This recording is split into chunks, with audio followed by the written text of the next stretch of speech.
Okay. I should be live. Hello, everyone. Hello, hello, hello.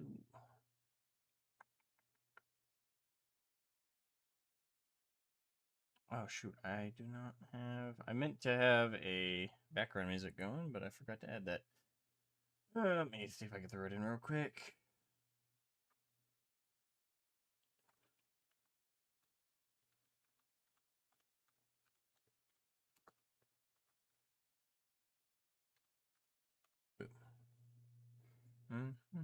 Hello, Nathan.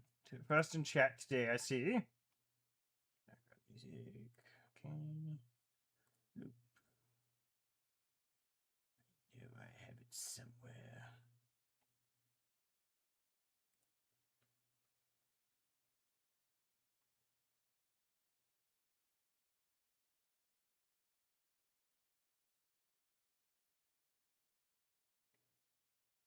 Ah, hello, Ludus. Both you in the chat. Nice. How are you doing today, you fine gentlemen? Hope all is well. Music, music, music, music. I have too much music.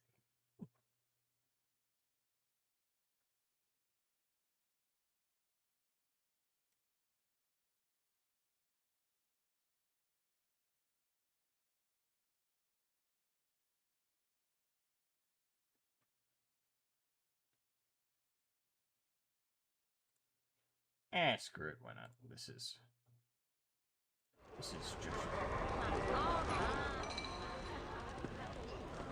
Alright, let me know if the background music is too loud. But I chose an oldie but goodie.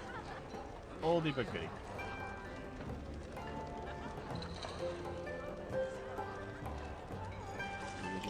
YouTube now has an auto-translate feature. It does? Admech, Mr. Moneybags here. Yeah, this is a gift from my girlfriend, actually. I was actually going to do work on my world eaters today.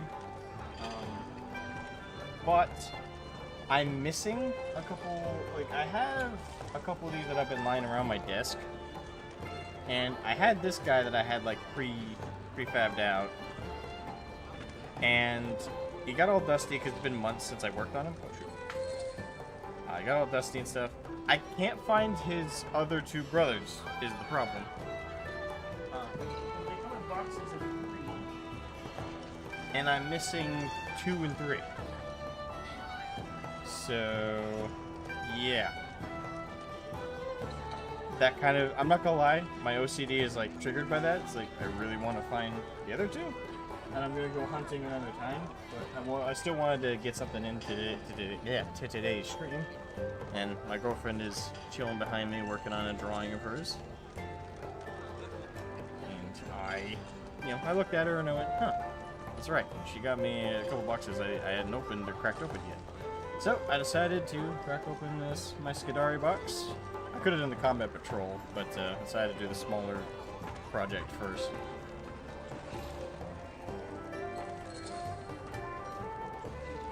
You're okay? I got to leave work around. Got to or get to? It's 2:30. 2:30 in the morning? Jeez. Very loud. Oh, it is very loud? Okay. Alright, let's try that. Alright, let me know if that's too loud.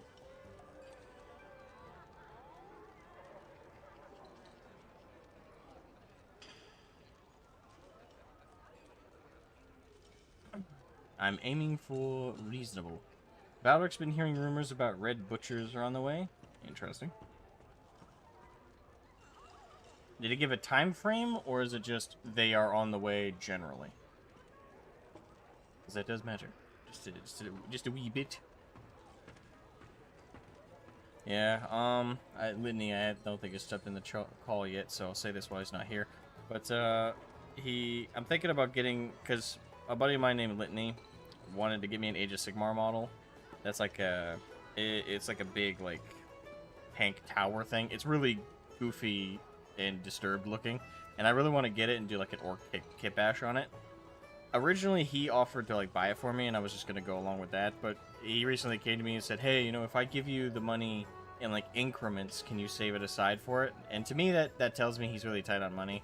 So I'm thinking I'll just save up and buy it myself, rather than put that burden on him. Because I thought it would be a fun thing to do if he had the money, but if he doesn't, I'd rather not have him feel the need to like save up to give me the money to buy it. That feels a tad bit cruel to me. But yeah, I don't know how far in the stream we're gonna get with this. I'm part of me in the back of my head is like, oh, maybe I'll get so far as to like assemble all of this, and if I do that, maybe I could start painting them today on stream. But I also tend to go really slow when assembling, so it'll depend. It'll depend. So we shall see. It doesn't really get time frames, but I guess this edition. I mean, I'd assume so. Like, I think my assumption is Valric hears about things from his insiders when like there's actual murmurs actively in the office about it. Which, if there's actively murmurs of it, it's probably past the. This is my guess. I'm totally like spitballing, but it's probably in the work actively rather than something planned for like far in the future. That's my guess.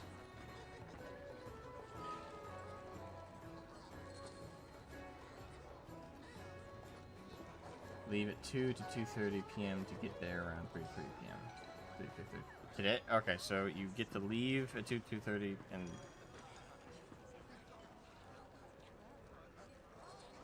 Wait, you leave at 2 to 2:30 so you can get there at 3 to 3. I'm having a brain fart. What? Like you have to leave home at 2 to 2:30 to get to work at 3 to 3:30? Or is it a case of you got to leave work? That's what I thought I read earlier. Oh, leave 4. Sorry, my brain skipped over 4. Okay, no, I understand. Okay, so you're heading to work in a couple hours.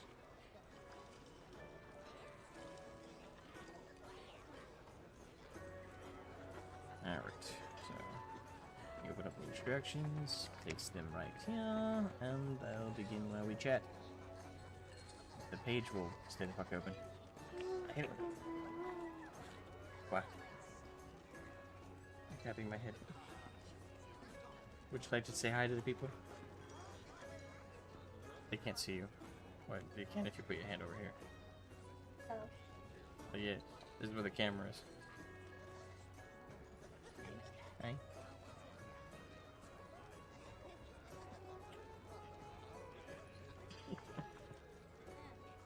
Yeah, she's working on a drawing image.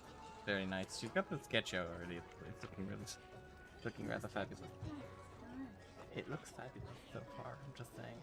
The person in the picture, Don. I just don't have the room done. Oh. I see. That's what I have to do with, gentlemen. Sass. All the time. Ow. Endless. Alright, so I'm gonna do the Rangers. I was considering Vanguard at one point, but I'll be frank, the actual hooded, like, Mechanicus Skitarii, it's iconic. I'm sorry, it's the better looking of them. Absolutely baller. I absolutely love the Mechanicus look of like the hoods. The sad thing is, yeah. Well, I guess it's not a sad thing. But for now, like, the only Mechanicus I have is what my girlfriend has gifted me. I don't intend to expand my my army much more than that. I actually want to, you know, mainly work on my world leaders later. But alright, so we're doing the Rangers. So we'll do the first set. So we're gonna start with 50 to 51, 49 to 58. Okay. Now, GW does like to try and block them out into sets, like set areas on the sprues. So this hopefully will be easier than it looks. I apologize if you can hear my dog. She's a very rowdy creature early in the morning. Hmm? My dog. Oh, the dog. I thought you were talking to me for a second. I was going to say, when? I opened the sentence with "sorry about my dog." Obviously, I didn't hear that. If you want, I can put the leash on you. Tempting. Oh god. I shouldn't have said anything. Okay, 50 to 51.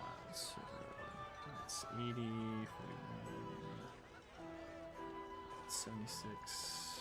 Where are you? 50, 51.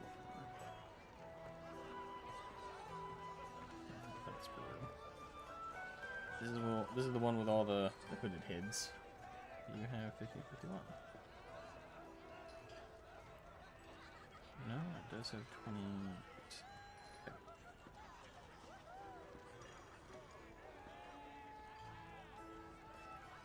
The first time I assemble a new kit that I'm not familiar with, I always go very exactly by the instructions. I don't play around with it too much. So it's 50.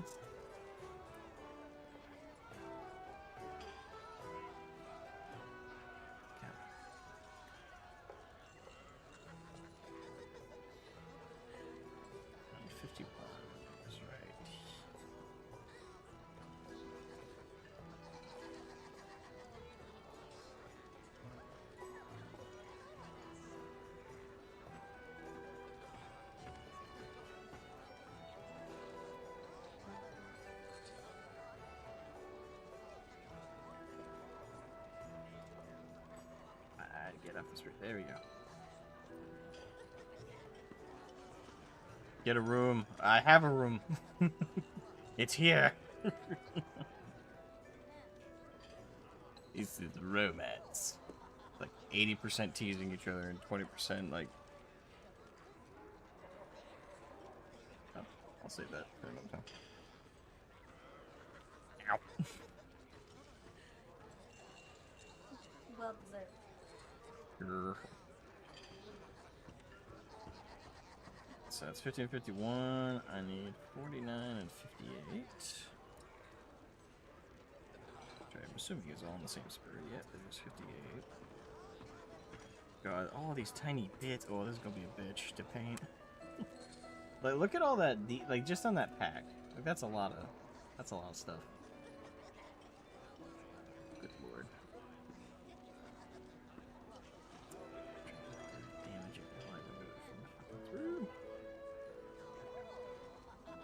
Yank. And it's the feet. That's 49.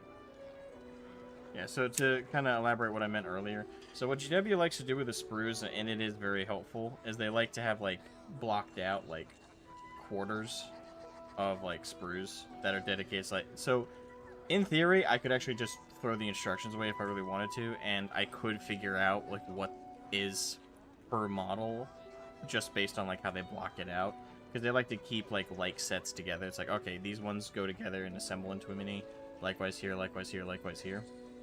So that is like one upside to like GW's sprue design that makes it much easier to actually assemble the models. Okay.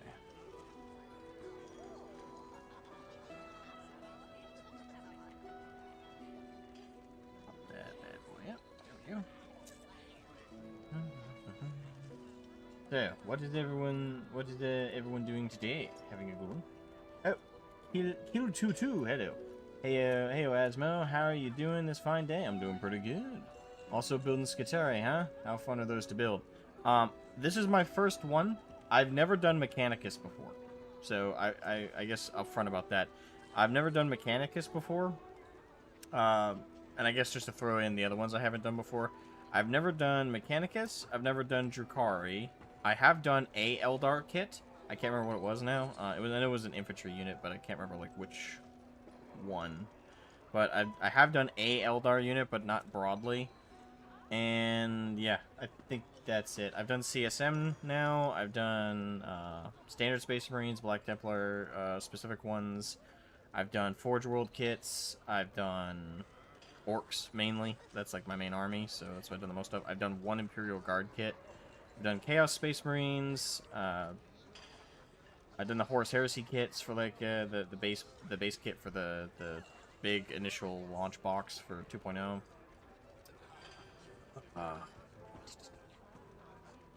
Yeah, I've done a lot of. I've also done Tyranids. I've done a few others.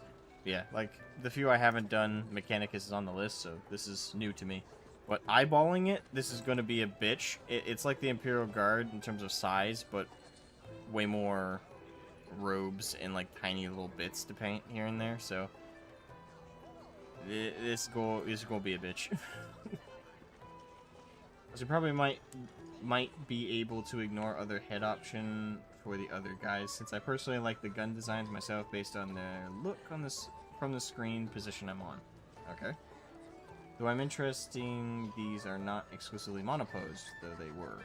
I mean, usually what happens, like when GW release an initial kit that's brand new, is it's initially monoposed, and then they later make it like multi-part kit, or more customizable. So that's like traditionally what what GW, how did I fuck those two up? That's usually what GW does, is they initially release a monoposed version of a kit, and that lasts, it can last as short as like a couple months before they release like an official kit that's multi-part, and then it then gets converted to like or it could be as long as a year plus. It depends on like how popular the kit is, really. Because you sounded like you were fumbling over your words so much. I do that. I fumble over my S's and D's. You also fumble over your like core words too. Yeah. Really? Yeah. Oh. You also, like, some words that I consider common, you don't know what they mean until I explain them to you. I'm sorry. I barely skimmed through English. Apparently.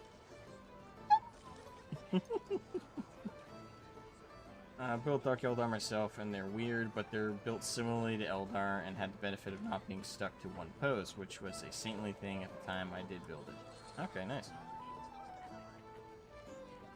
Let's see, I got those ones, and I guess I should prepare one of the bases. Yeah. But like I said earlier, I'm hoping to assemble a good chunk of these guys today. And if I'm lucky, and I'm quick enough, I might be able to actually, in this same stream, start painting them. Because it is nice and sunny out, and the humidity isn't too bad, so if I just if I get a primer can, and I'm quick enough, I should be able to, like, prime some of these guys up.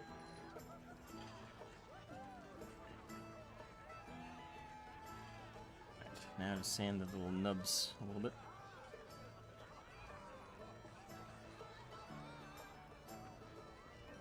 Yeah, it's been a hot minute since like I felt the need to like work on some models. I haven't had the bug bit me in a little bit, but it did. It kind of bit me a little bit while I was watching last night Asmongold's video of him getting into it. Oh, it's been a while since I had that like nostalgic feeling, like someone's first steps into the hobby. Oh. You okay? Oh, okay.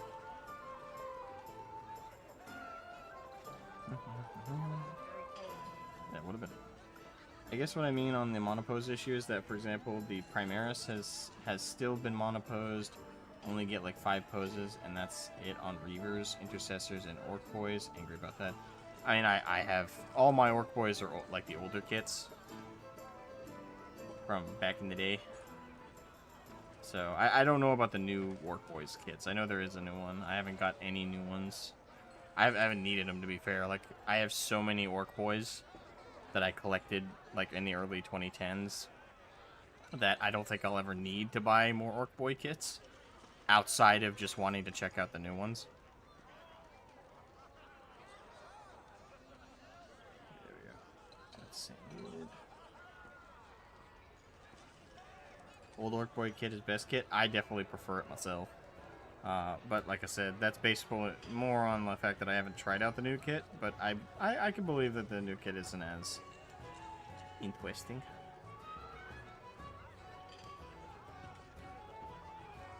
Or isn't as well done.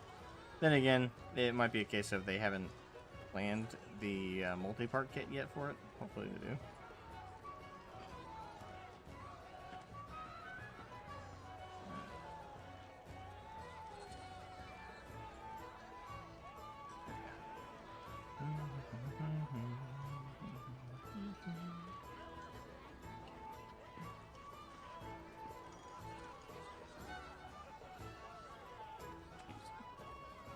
Fat piece of the nub still there.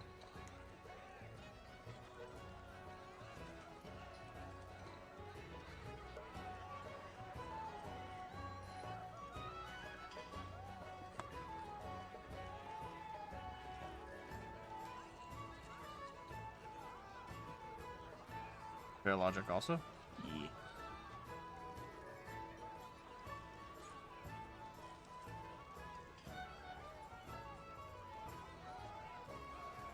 If they do make a multi-part kit of the new Orc Boys from the Armageddon box, I might be happier about it because I'm stickler for orcs being customizable.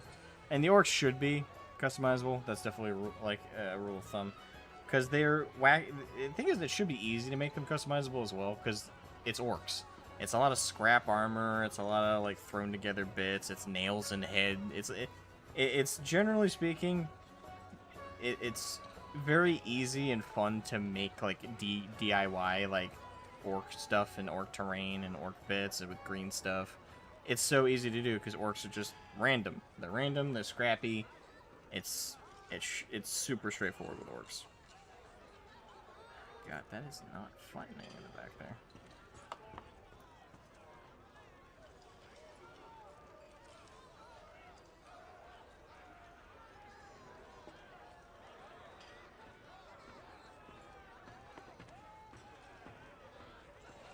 Decent chunk of the sprue stuck.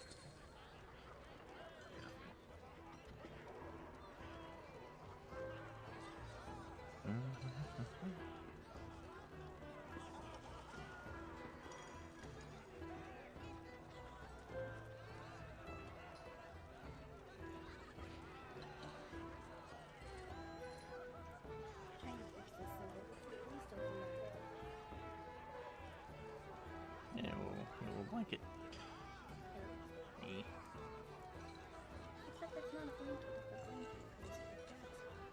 Use an X-Acto knife on those bits first and then file them down. I don't love using the X-Acto knife on the nubby bits. I've had a bad experience or two where I accidentally like use the X-Acto knife and I cut into my thumb. So admittedly, I try and do as much as I can with a sanding stick.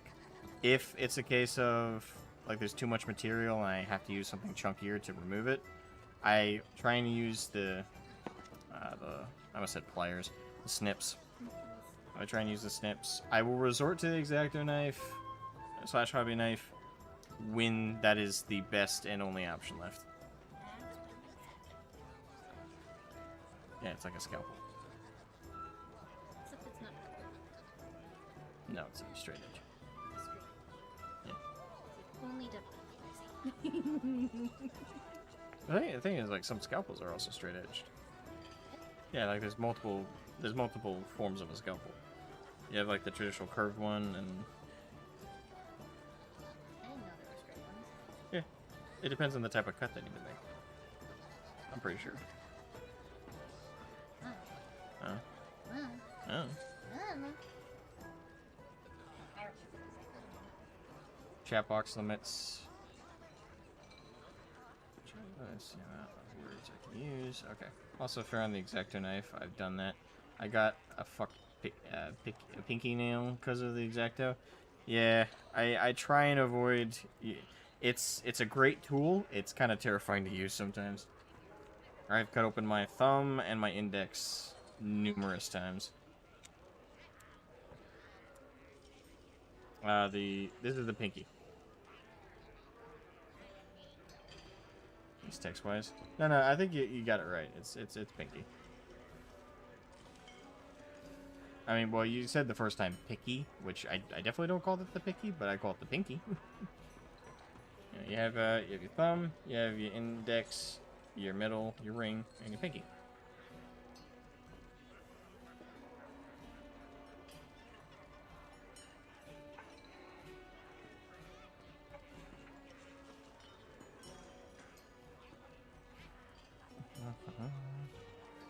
Right, but that should be plenty sanded down now. A little bit more.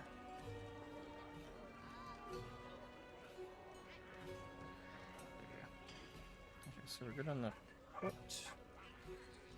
And I think... no.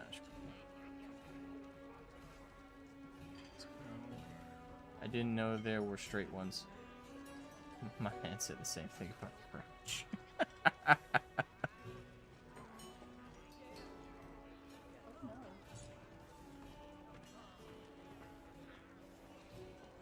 We bully the French around here. They deserve it, to be fair.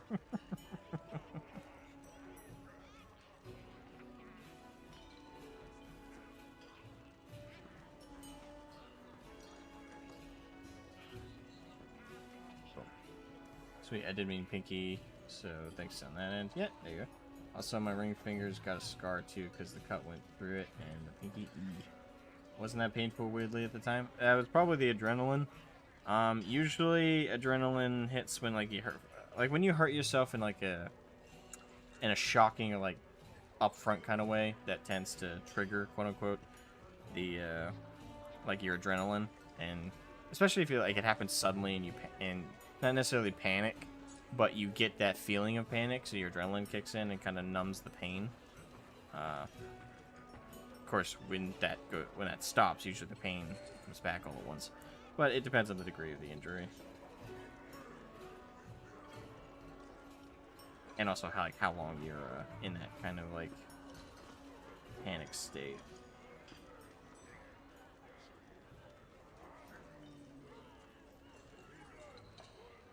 Not to oversand that, but also try to make sure it's nice and flat.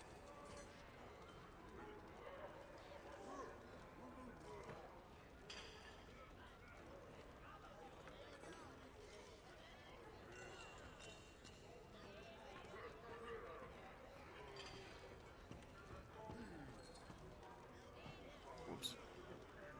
Actually, I did oversand just a little bit and got the edge of that tube. I think that'll be fine. Might look a little off.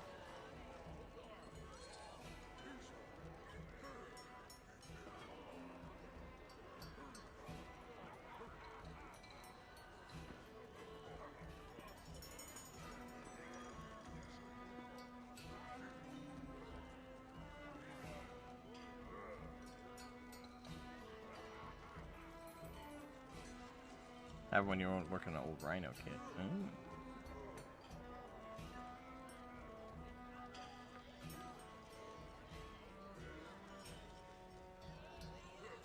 I'm using the knife to cut it. It slipped and went through 2 fingers. 40K has entered the top 2 most dangerous hobbies. Nah. The importance of being very, very careful with sharp objects.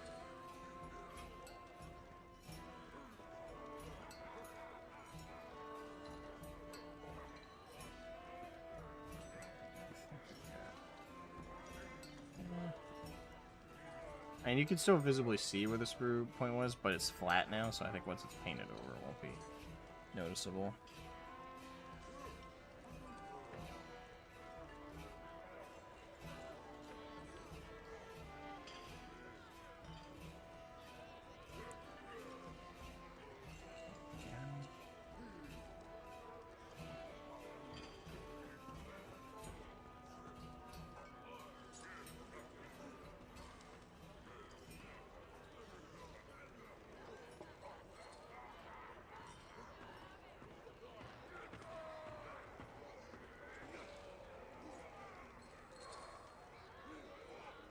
Hey, Lenny.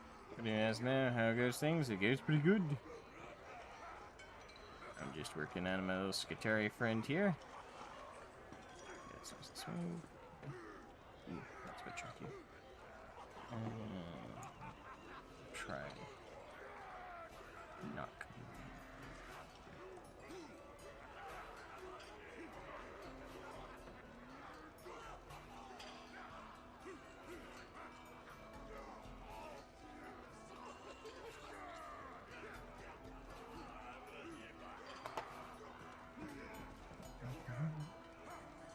Hey, you got 2 cool scars because of it. Hey, if a girl ever notices, say you got into a fight and you fought a guy off who was wielding a knife with your bare hands.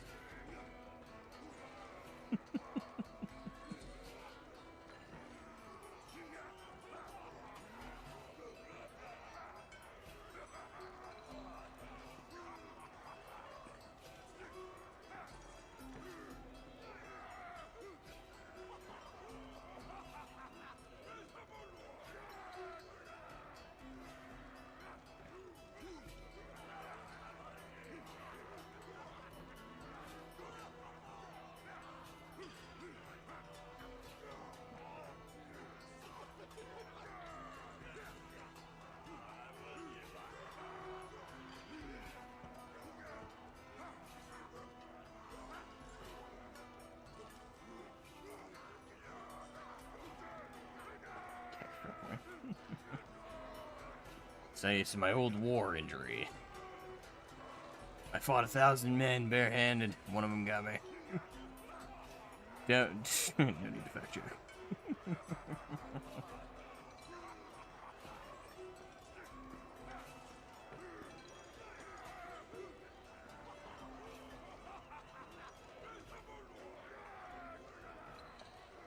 Tried that trick with a girl, but it didn't work. I kept saying I got them by beating a guy off, and she looked disgusted. What did I do wrong? Phrasing.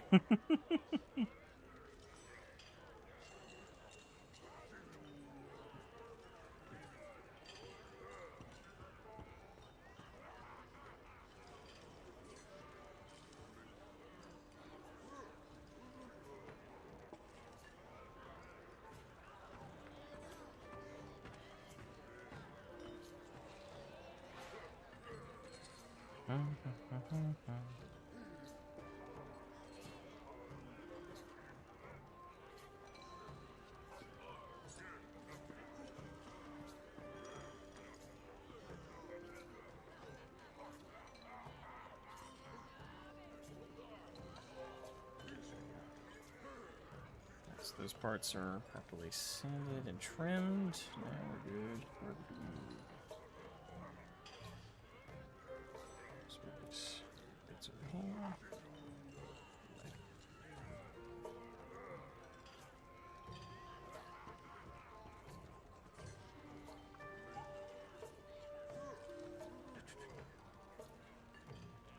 Samza Raziza?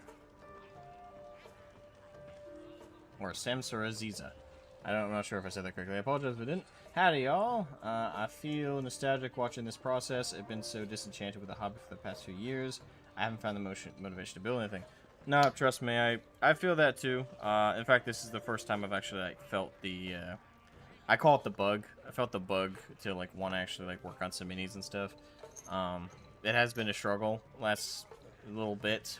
It doesn't help that, with all the stuff happening with GW, with 10th edition being as bad as it was, the community issues that have been going on. Yeah, a lot of motivation and desire to keep going with the hobby really died for a while there. But I don't know. I got the real big kick hit me yesterday. Sam is fine. Okay. Wow, Sam. Yeah, I had the urge to kind of get back into it last night. Funny enough, after I watched Rich Campbell show Asmongold the hobby again. I don't know, little stuff like that can kind of drive you forward and get you that feeling, that old nostalgia again. So kind of brought me back to that point where I was like, I could put together some minis, I could paint some minis, I feel in the mood. Oh, I guess I should. I tend to forget that some new people kind of show up on the stream sometimes. 1 second. Because, I guess I could show you guys a couple examples of some finished minis.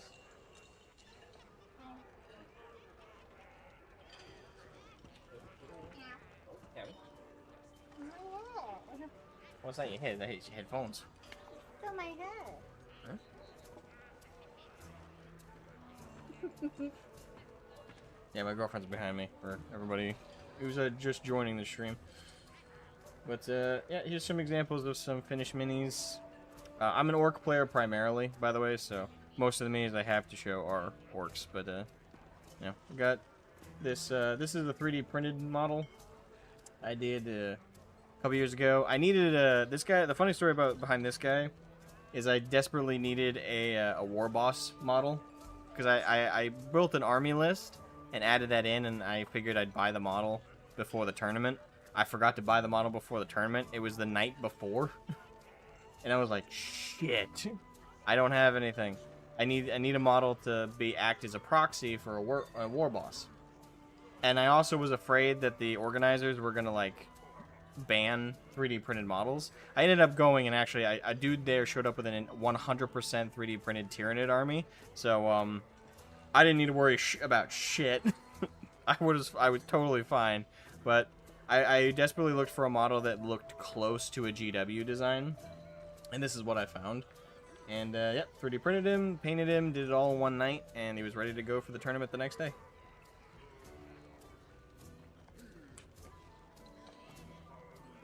Nice one. And this is my pride and joy, my favorite project I've done. My World Eater's Mauler Fiend.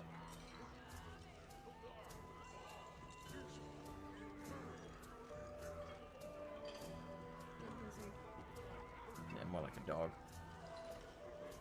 Good doggy.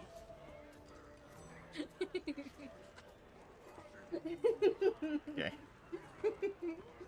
Yeah, this is one of my favorite.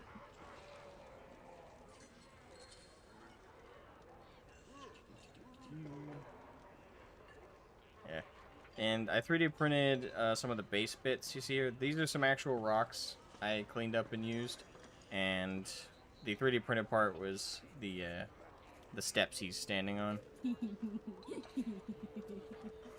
Somebody else said good dog.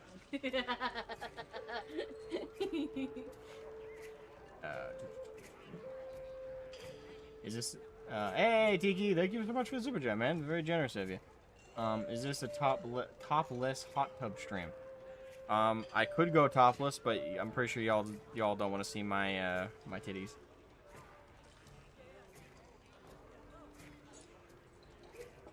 You have nipples, not titties. Thank you for that. There's a difference. Yeah. I'm the one over here with titties. I know. The world's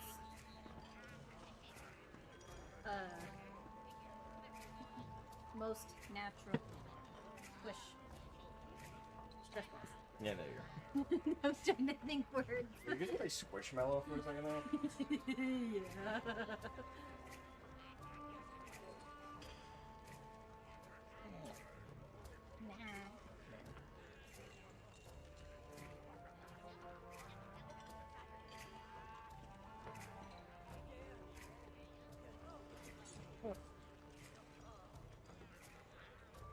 Okay. Yep, got that. So, yeah, pretty simple.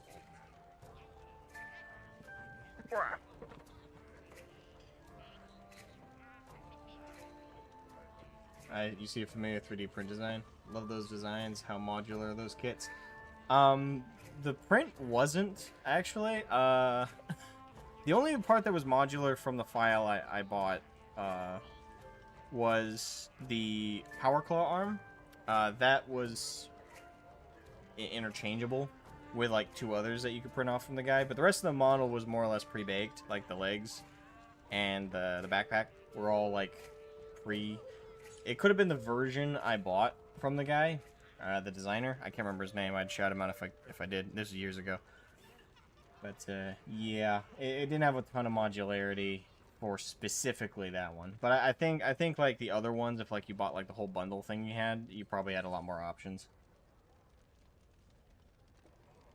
That Fiend is insane. Thank you. Yeah, it's one of my... That's probably the peak of my painting I've done is the Mauler Fiend. I intend to outdo it at some point, but I have not as of yet outdone it.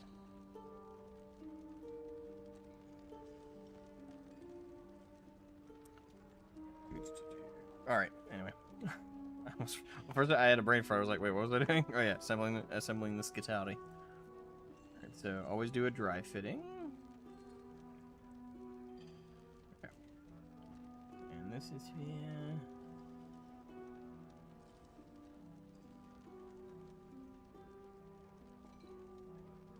Whenever I start a new...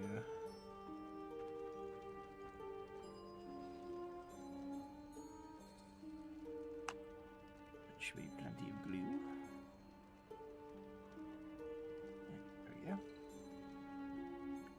Try not to overdo it with super glue. That's the thing. Like, little, especially when it's liquid super glue. Oh, it spreads everywhere so quickly.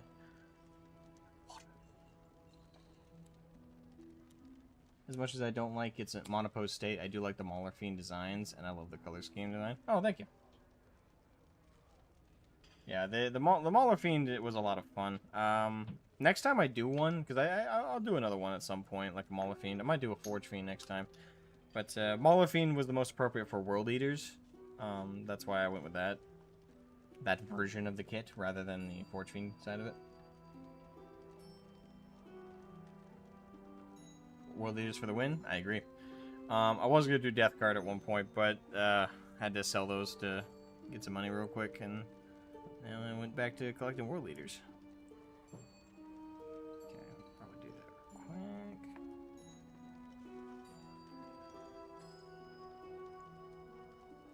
Only a slight dab of the glue is necessary for what is to come.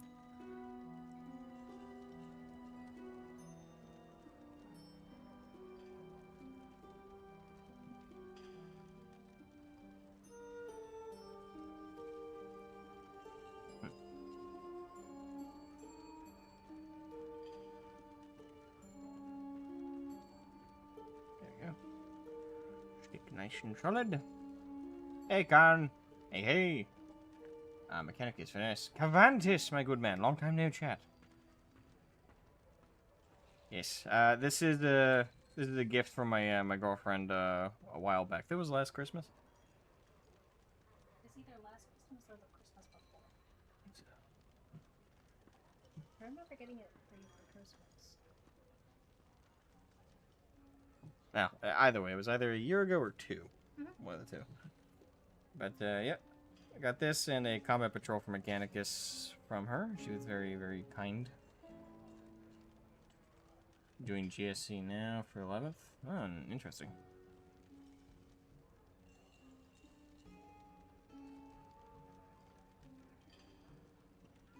Just finished watching your Asmogan video? Ah. Hey, how'd that go for, I don't know how to ask this question. How'd you like the video and like my reactions to it, I guess? You okay? Want me to get it? Alright. Let's see. Nice. I was gonna fix this.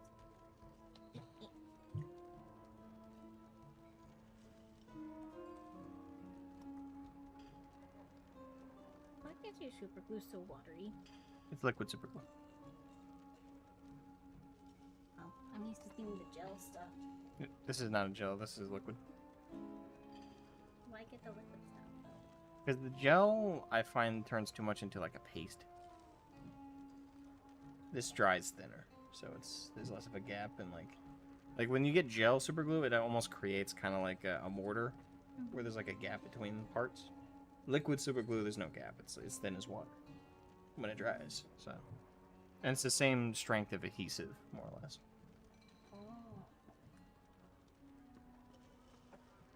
You're still assembling ogres at the moment? Yes, I saw you shared some of the kits you bought. I find that Cavantis always buys like the latest kits very, very quickly after they come out. What? Yeah, there you go. Oh. That took a while. Just about practice. Took a while, but I did it. Yeah. It looks nice. Now we choose the combination of weapons. There's my snippers.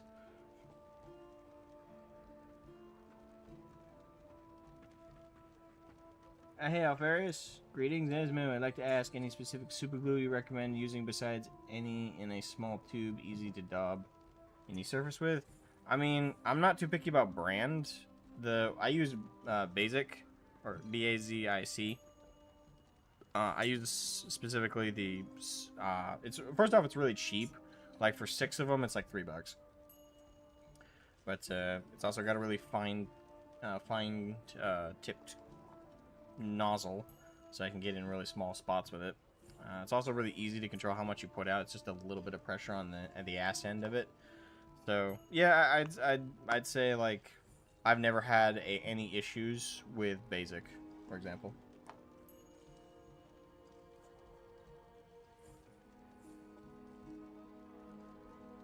You had good things to say about it and gave good insight. Yeah. I still won't ever buy a mini because they're too fucking expensive. I can never blame anybody who's like, nah. Nah, about the minis. They are an expensive aspect of the hobby. I will never blame anybody who just likes buying the books and reading the lore. I can't blame them. Okay, so I think for this guy I will do 52.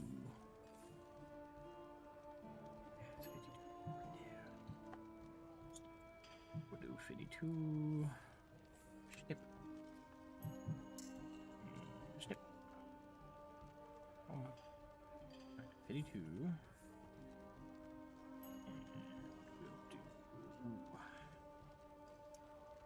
Tempted to do 55, but it's a bit odd. What about 56? Standard blade sometimes is good to go with. And I could go with a shock baton or a shock mace, but why not go with the old traditional blade? Cut my enemies down like skills. And just to prepare it, let me get the head. Alright, so we'll do 119 or 120.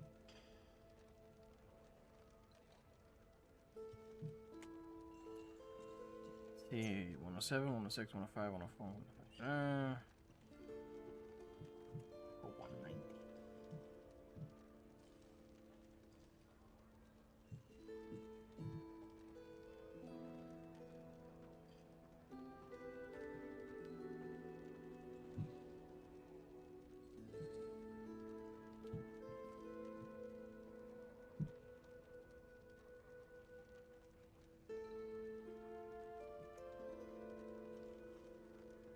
I don't even see 119. Am I blind?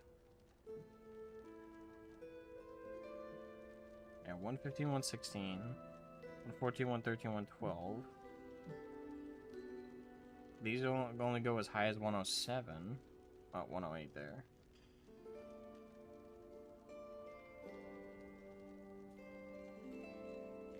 I hate it when this happens. 109, 110, 111 for heads right there.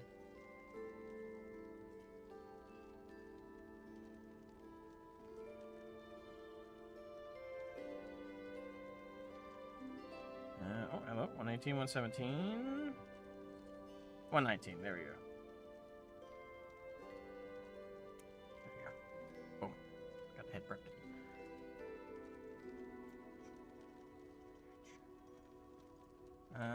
Yeah, I saved a lot of money doing GSC by getting the characters from Etsy as 3D printed. Nice.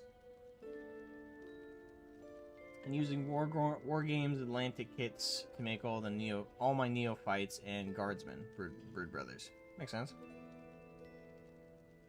GSC combat control isn't bad if you already have characters and infantry. I'd expect so. I don't think I've really ever considered getting Gene Stealer cults. I don't know. This might be weird. Tell me if this is like weird of me to like think. But mentally, when I think of like playing the GSC, it like doesn't compute. Like for me, I'm a guy who's either like I'm either playing Tyranids or I'm playing Guardsmen. Like that's how my brain works. So it's weird for me to be like, like I don't know. I don't know if that makes any sense at all. Feel free to tell me if it doesn't. But I'm not sure. I guess a part of it is I don't have any kind of appeal for I guess what I consider like the middle of the road. Like GSC is like it's like Tyranid light, or it's like Guardsman edgy, if that makes sense. Like I don't like mesh with it. I either go full Tyranid or I go full guard. I don't really fit in with like that middle of the ground thing. That's just me. I'm not saying anything to like anybody who does like dedicate themselves to Gene Stealer cults. I could see the appeal for sure, but well, I could see it from another person's perspective. For me, I don't really get the appeal. Good morning, praise the Omnissiah, Havoc. May it bless us all into the future. So you're an extremist chud. I guess so. I don't like the fence riding bullshit. Let me... Just right here. Where's my sending stick? There it is. Boom. Yeah. Get rid of the knob. No, wait. I think the sanding stick's doing its job there. I was about to trim it with the X-Acto knife, but it's actually coming off pretty easy. Did you ever wanted to take two utterly different minis and just bash them together? Yeah, I've done it. I've actually done it several times. That's the beauty of kit bashing. That's why you keep your bits. That's why you get some tackle boxes and you fill them up with little bits. You don't ever waste a bit from a sprue. I actually did that early on. I think everyone does that when you first start the hobby. It's like, oh, these are all the bits I didn't use for my minis. Why keep them? And you toss them. But thankfully, I learned very fast. Like, no. I want to keep those bits because I want to use them for other things. Like, I want to kit bash, or I want to like put some like heads on the bases to show decapitations of enemies. You know.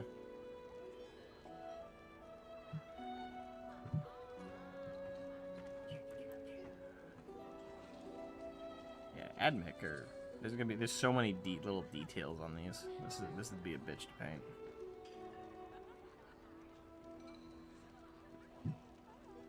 This will be a bitch to paint, I guess I should say. But hey, that's the challenge.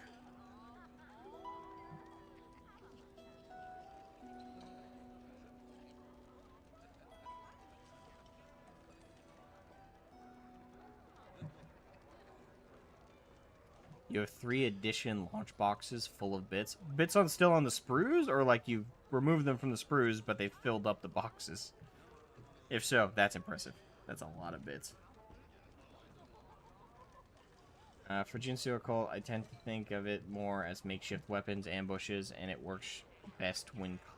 I almost said cleaning. When leaning into using mining equipment, medical gear, and ambush tactics. I mean, yeah, that's like the playstyle, I guess, the draw of them. I guess what I was talking about is theme. Thematically, I don't, like, get I don't get what makes them unique in the sense of, like, why would one gravitate towards Genestealer cults, but not just get Tyranids? I guess is, like, where my, where I don't really, like, meld with it all that much.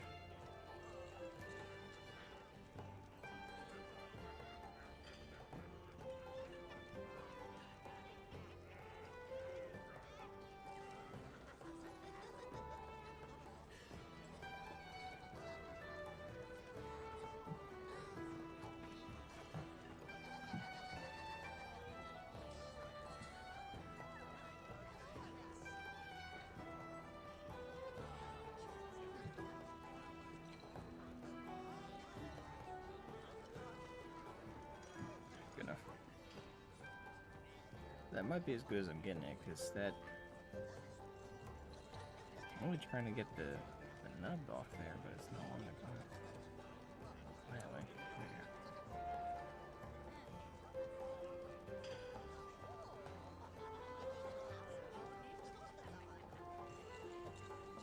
A mix. Most off sprue. Okay.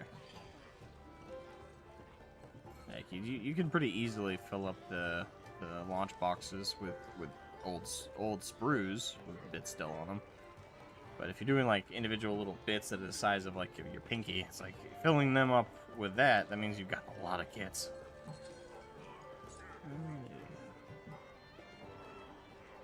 Probably the Cthulhu cult aesthetic and the playstyle. There's also that one sub-faction that's a medical corporation. I don't know too much about that specifically, so maybe. Let's see. Think of Genestealer cult like being more Cthulhu nod. Okay. I guess, yeah. I don't typically think of Genestealer cults in that fashion, but I suppose that would be like the appeal. either old hammer reasons for GSC or because they want to do something akin to guard but have evil alien bastards amongst them. Excuse me. Or the Cthulhu cult aesthetic that Happy mentioned. Yeah. I guess that does explain the appeal a little bit. Okay.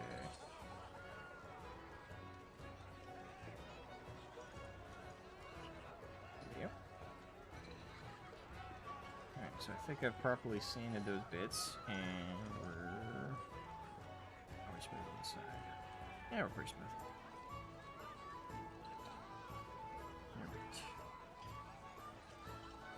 Oh, I should probably glue them to the base first and let that dry for a second.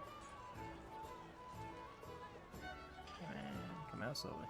Come out slowly. There we go. Just a dab into the base.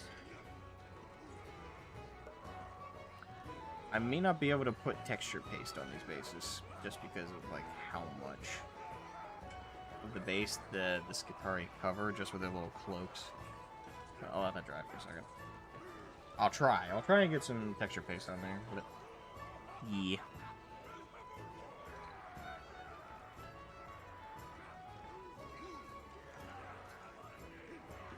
Perkysaurus, when we stream, there are 10 types of people in the world. Those who understand binary and those who don't. Oh, because of the ones and zeros. Oh, ones and zeros. You're either a yes or you're a no. Positive, negative. Positive, negative. Admech are my favorite faction. I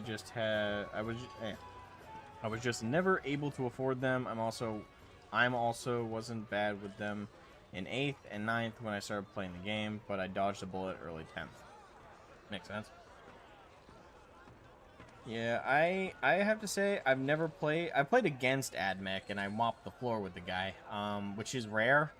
Usually when I'm up against armies that focus on shooting as an orc player, if I'm not able to close the gap between like my army and theirs, or if I focus too much on holding objectives rather than trimming the chaff of the enemy player, I tend to get like mopped. I tend to get mopped the floor with. The armies I love to go up against the most as an orc player are World Eaters. Not necessarily because I'm going to win, because if they're hosting Angron, I'm probably not. But it's still, the theme of it's still really fun. And if I'm running Gaz and they have an Angron, I don't care if I lose. It's just so much fun. It's so much fun. Like, I don't even care about winning that match. My focus when playing against another player running Angron is just get Gaz up in Angron's face and get it just wah the shit out of it. I know I'm gonna get tabled. I don't give a fuck. It's time to avenge my favorite commissar. Well, not my favorite. I guess my favorite's Kane, but my second favorite is Yarg, for sure. So now there's no need to avenge him because he's back. Speaking of, I picked this up not too long ago. I picked it up because I got an email from the game shop. They told me, hey, your in-store credit has built up a bit, and it's going to expire because you haven't been in a while. And I was like, oh, okay. So I called them and said, like, hey, is there anything in stock? And they said, yeah, we restocked some 40k stuff. You want to check it out? And I went, okay. I went in. My plan was to get paint. I was like, okay, I'm going to get 2 primers, use up my store credit, and then, like, I'll be fine. But then I saw Yark was on the shelf, and I was like, how much in-store credit do I have? And they said, oh, we have roughly $40 worth. I was like, I mean, at that point, it's a crime not to, you know what I'm saying?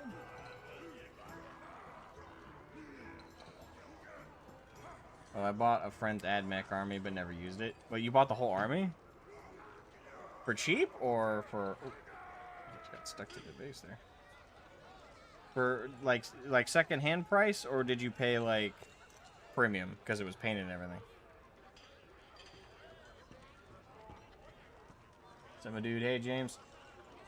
10th AdMech was just guard, but bad. 8th through 9th AdMech was actually very fun, enjoyable, and I enjoy the complexity of layering buffs using my special units like a scalpel.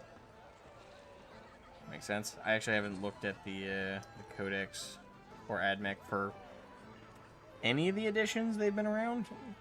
Well, 2k points for like 400. That's a steal. You got 2,000 points. Well, I guess how much of it was vehicles or like special units that are worth a lot of points. But assuming it's like a lot of chaff that are small in value of points individually, but high in value in terms of dollar amount from the shelf, like that's either a steal or you just got a decent deal. Depending, I'd have to see the army composition to tell you which is the case. But I mean, yeah, 400 for 2k points. That's pretty good. Because you cannot get that from off the shelf for that value.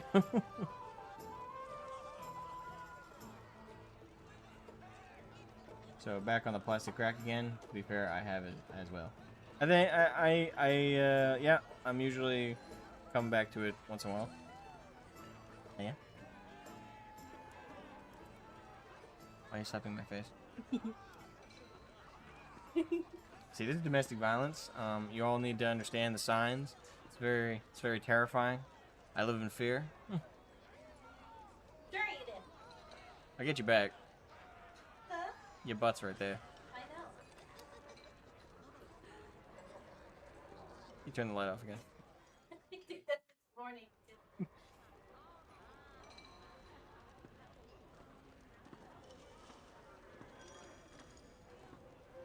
The beauty of relationships, people. Ow!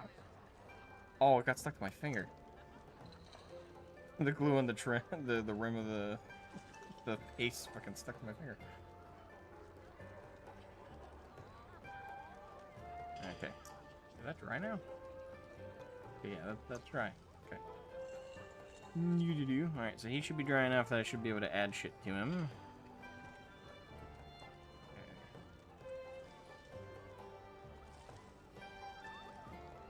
Based on the preview, it's meant to be pulled directly. Take it here. Can't tell if that's right. I'm assuming that's correct, probably.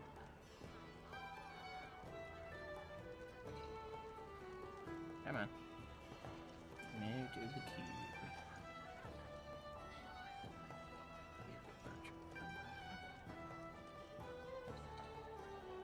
Next one.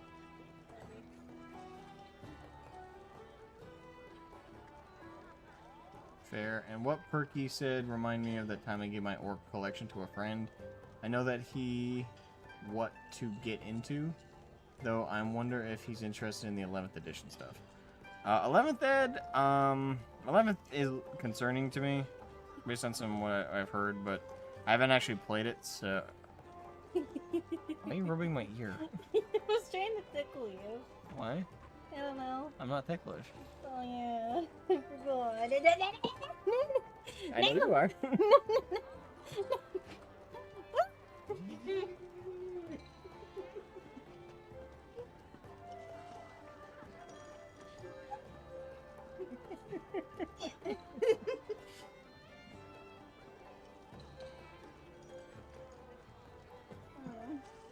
What? You tickled me first. You can't be mad.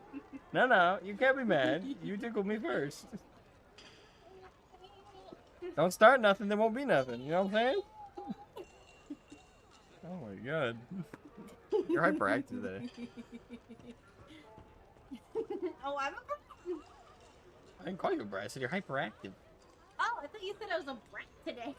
No, you're being hyperactive today. ADHD and it's fine. Do I need to get you a fidget toy or something? You already know I know. I know. They're just number first. Not that I vibe, but from what I hear and understand, it's just a refined 10th, which can... I've heard the descriptor, it's basically 10.5. That's what I've heard about 11th edition so far, which is not exactly encouraging, considering 10th is worse than 9th was. And I hated 9th through most of 9th's life. 9th at the very end was kind of getting good a little bit. And then we went to 10th, and it was like, we plummeted. Like, we were at a decent place. It wasn't great. It wasn't fantastic. I made me miss 8th. but we weren't. It wasn't as bad at the end as it was at the beginning. And then 10th was like, fuck you. 10th but better unless you're Imperial Guard. Oh, Mordian must, hopefully Mordian's not on Suicide Watch now. That was a dark joke. Hopefully Mordian. Hopefully Mordian's doing good.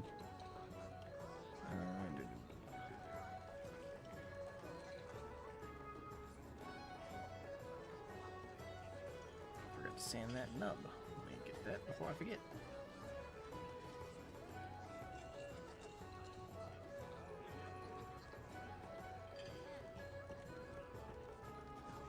We've only almost assembled one mini so far. This is a very casual approach. At least Heresy 3.0 is decent enough. Really? I heard the opposite. I've heard pretty extensively that 3.0 is actually, unless they fixed it, I guess. Like, was there an FAQ? Because I was hearing it was dog water.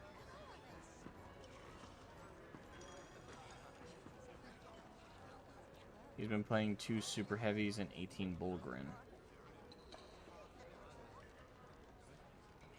Wait, who? You said he's?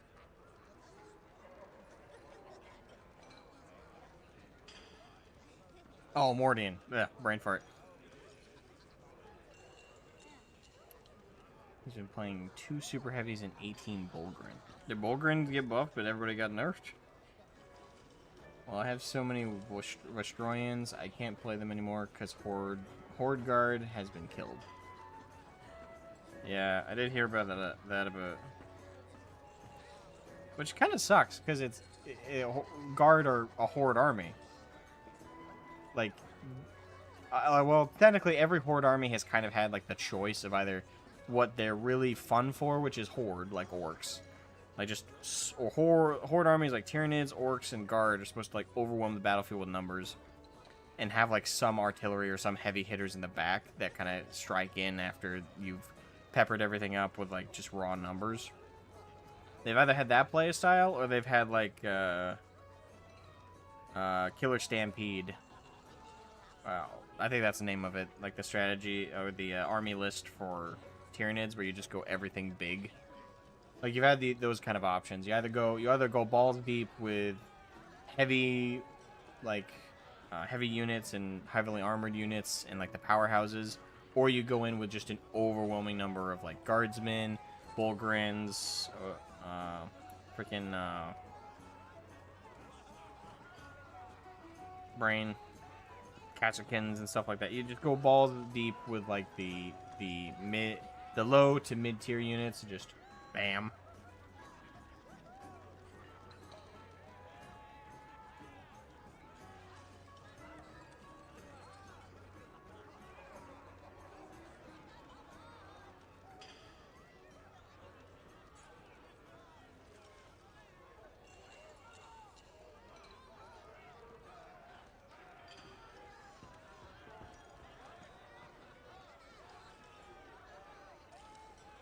Hey, Kaiju. You're between one-page rules and wanting to try Community Edition of 40k, mainly trying to think of flavor house rules on level with Crusade. Want to do the whole quest to become a Demon Prince bit. Interesting. I've been calling the 2 super heavy and 18 Bullgrin list Tard Stodies. The Tard? That's beautiful. I love that, actually. It's the Tard Stodies. He's gonna go in for the Emperor. Bullgrin coming in with mustaches furled. I've had more fun with BattleTech while I've tried to figure it out. I still have no interest. Well, it's not that I have no interest. I don't have any tabletop interest in BattleTech, I'll be honest. My interest for BattleTech is purely on the lore side, because I hear bits and bobs occasionally from Karn, Dragonis, once or twice from Caboose. But, yeah, that's the only time I, like, really hear about it regularly. Alright, so...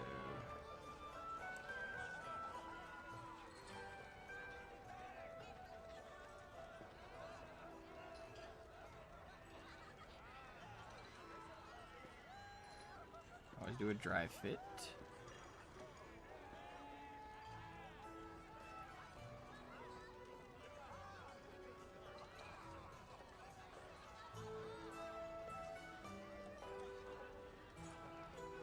not sure if it's supposed to be like that or it's supposed to be. The image kind of makes it look like his arm swings out more. Granted, that's with a different piece, but.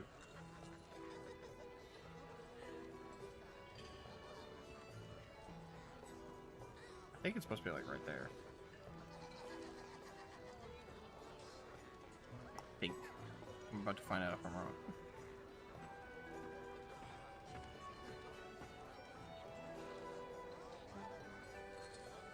Stay.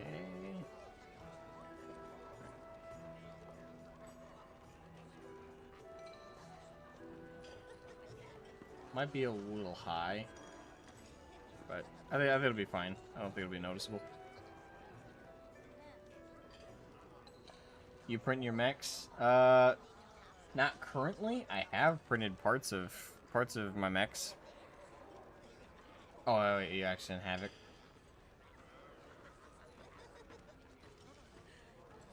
And that implies I care what Catalyst thinks. Fair enough. You print. I'd say like from what I hear, Catalyst is worse than us. But I'd say community-wise, BattleTech, at least every single person I've ever met from the community of BattleTech has been not woke. The vast majority, like with the 40K fan base, it's unfortunately a bit more mixed. So I guess it depends on like what we talk about. Like the woke DEI folks and activists, they're mostly, from what I can tell from the outside looking in, the BattleTech community is mostly at Catalyst, but the community itself is actually pretty, not I won't say anti-woke, but like not woke. You know, normal people for the most part. From what I've seen, maybe I'm wrong. Maybe it's like way skewed within the community as well as it is the company. But with 40K, it's we know for a fact at least elements of GW are woke for sure. There's debate on like, you know, what like degrees of influence and power within the company are, but there's a bit more of a fog of war there. As we just know that there's enough of that influence in there that they do cater to that crowd at least a little bit. Black Library in particular, where it's like more overt in our community is within the community itself. We have a lot of tourists and a lot of activists that are constantly trying to butt in on stuff. Granted, mostly online. You will run into them rarely at a shop, but they are there.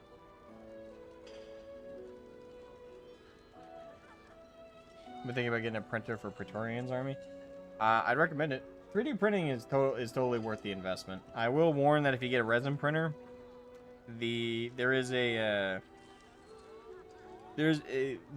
find a very well ventilated spot. Thank you. Excuse me. Yeah, like ventilation is very important for resin. The fumes are really strong.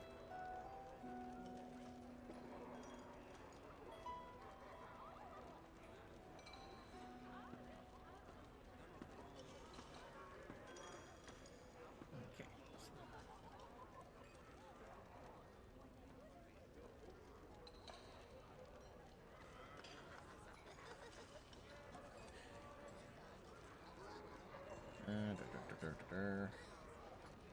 Stuffy should be plenty dry. And now we finish off this guy with his head. I probably could have gotten away with putting on before the arms, but whatever.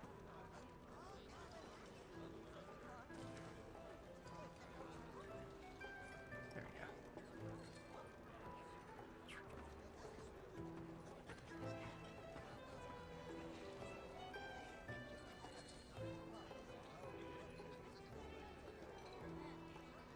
we go. Ta-da! First Skitarii and Mechanicus unit all done. Nice and over there, and then we get started on the next little bugger. Insert Asmo doing random accents again. Hero. For everything I've heard, it's mostly the head of marketing who I think must have some dirt on the company.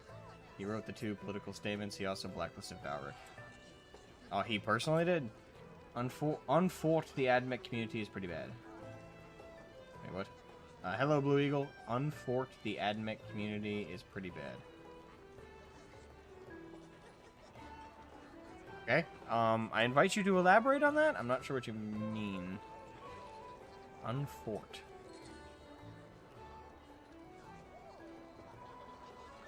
Alright, so next one, 60 and 61.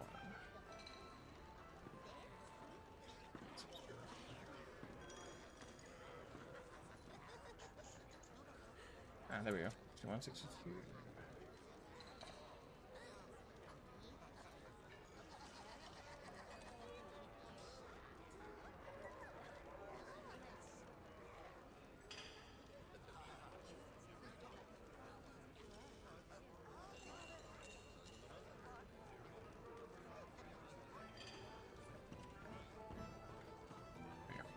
Sorry, just catching up on the world comments. Okay. Fort.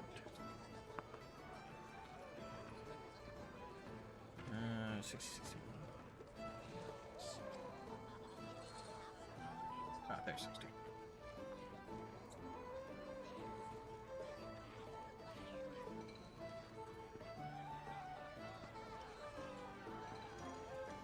You got the sprue, little fella. Oh, fuck. I got pinched. Oh crap! I didn't get that part.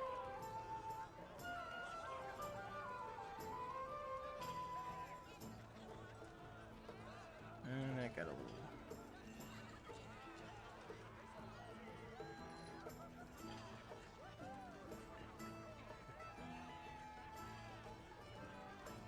Now 59.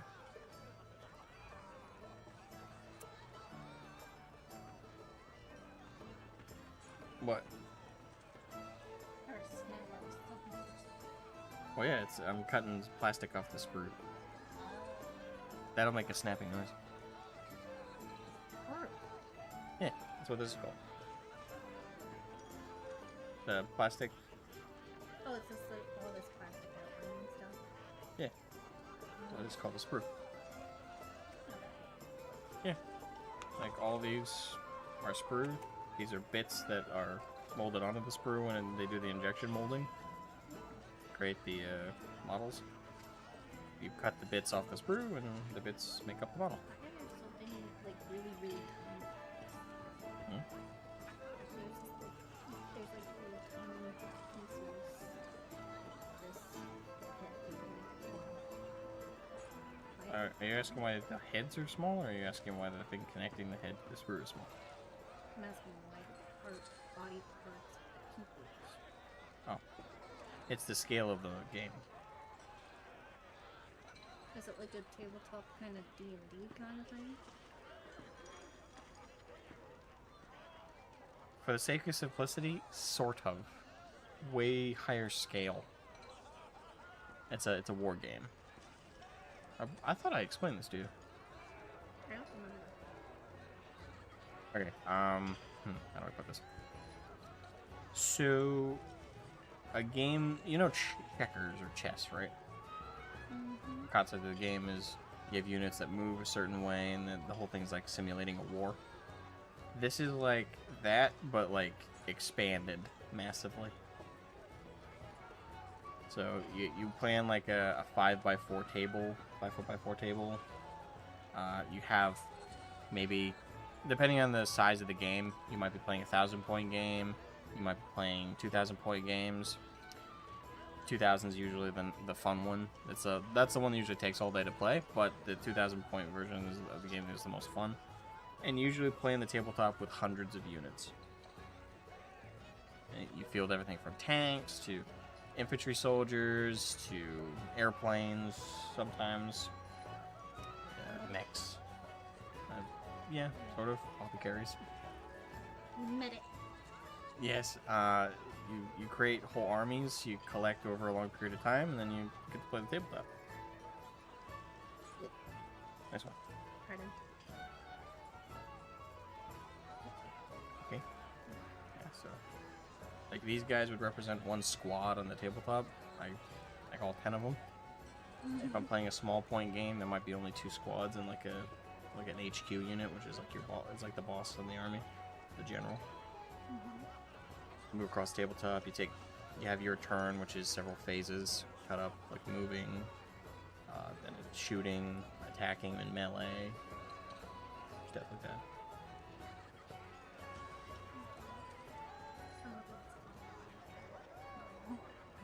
It's a very complicated game of chess. That's cool, yeah. I'm not sure how else to simplify it for you. I mean, that's the best.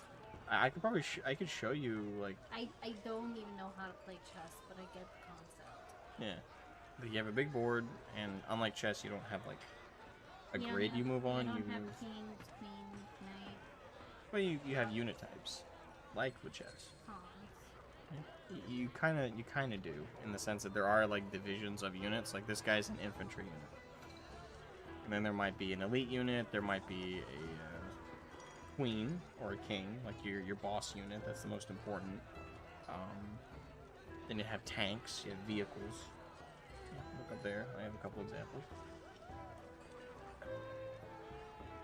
Okay. Yeah, that's a battle wagon. It's a big tank for orcs. The thing way back there with the gun. That's a stompa. He's a mech.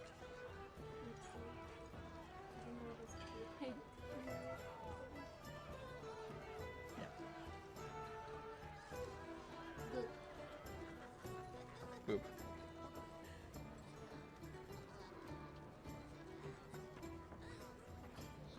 Convert her Asmo, corrupt her with the knowledge of war game. I could explain it. Unfortunately, I don't think I'm smart enough to even get the concept of it, but I understand that it's somewhat like chess. Loosely, yeah. Loosely. Same principle, very different execution. Exactly. I don't think I'm smart enough to understand the game of whatever. What was it? Warhammer. Warhammer, thank you. More 40k. I knew it was worth something, so. Yeah. If you're ever curious, you can look up Play on Tabletop. They do little matches to showcase what the game looks like. Oh. They do it in a way that's also very entertaining, with these flashy effects and stuff.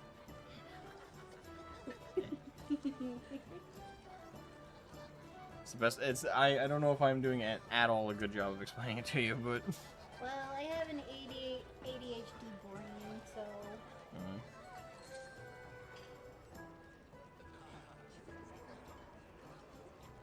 Tell her it's like Fire Emblem. Do you know what Fire Emblem is? Do I know what was? Fire Emblem. No. Karn? That ain't gonna work. I don't even know what that is. Is that It's a video game. anime or something? It's a video game that has an anime theme, I think, like an art style. Oh. Kind of like Persona 5?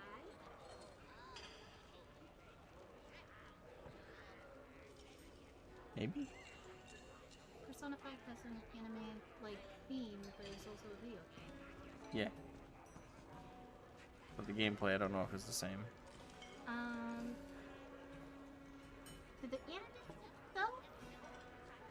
Kind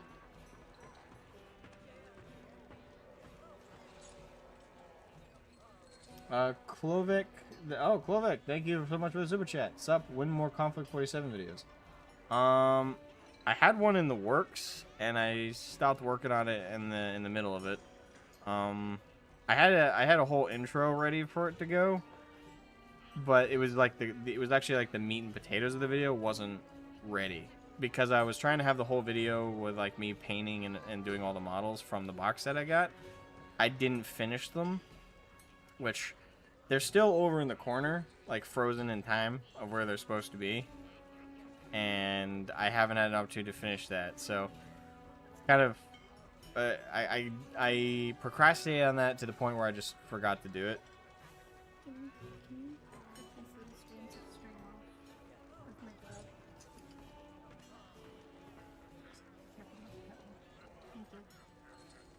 They're bothering me. But thank you for the super chat. I guess the answer is I don't know. I had planned quite a few, and then fell off.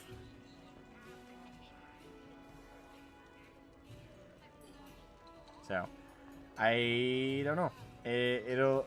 The problem is right now for like making content is I have less energy. Really, that's unfortunate to hear that. It'd be nice to see it. I mean, I guess I could show you the test render real quick. Hold on. I could show you the test render I did for the intro sequence. Do the video. In work footage. Where did I put it? This is where my organization skills need work. Nope, not that folder.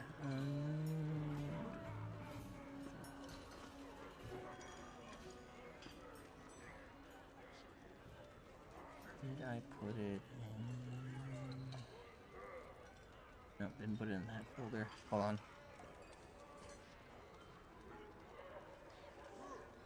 Let me see if I can find it, because I have too many folders. In Japan. Ah, here it is. I don't know how well the audio is going to come through, but... Where's my... Alright, here it is. This was the intro test render.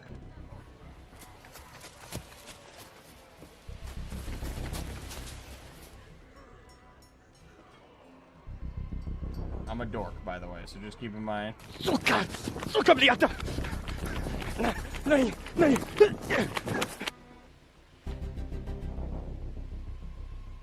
Get his ass! Come on, let's go! What you doing, Barry?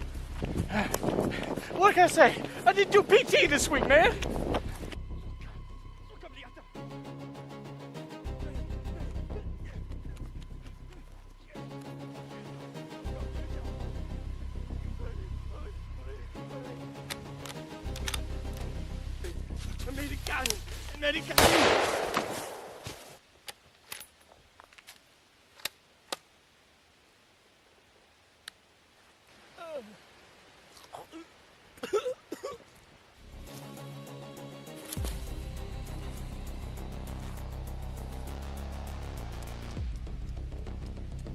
Yeah, the audio mixing in this part's really bad.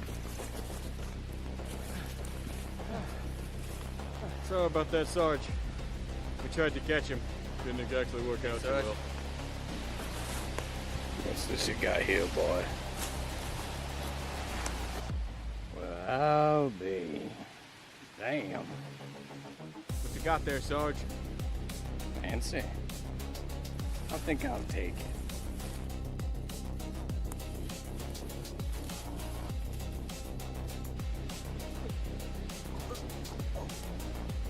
What do you expect, Karn? I didn't have a squeegee.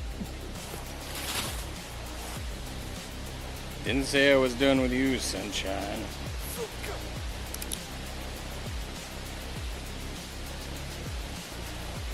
See you on the other side, brother. It's just war. Hello, everyone. Welcome. Yeah, so that was the test render, and I did like an initial opening with the box set, and then the rest of the video wasn't ready to go because I didn't finish painting the models. That's really what prevented the video from getting finished.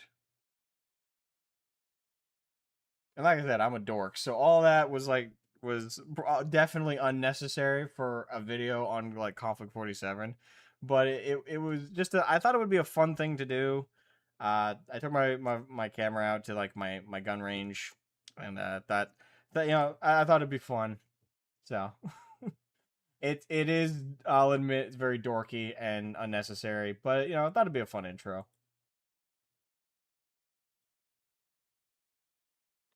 But yeah, then the video kind of got put on hold because I just didn't finish the models.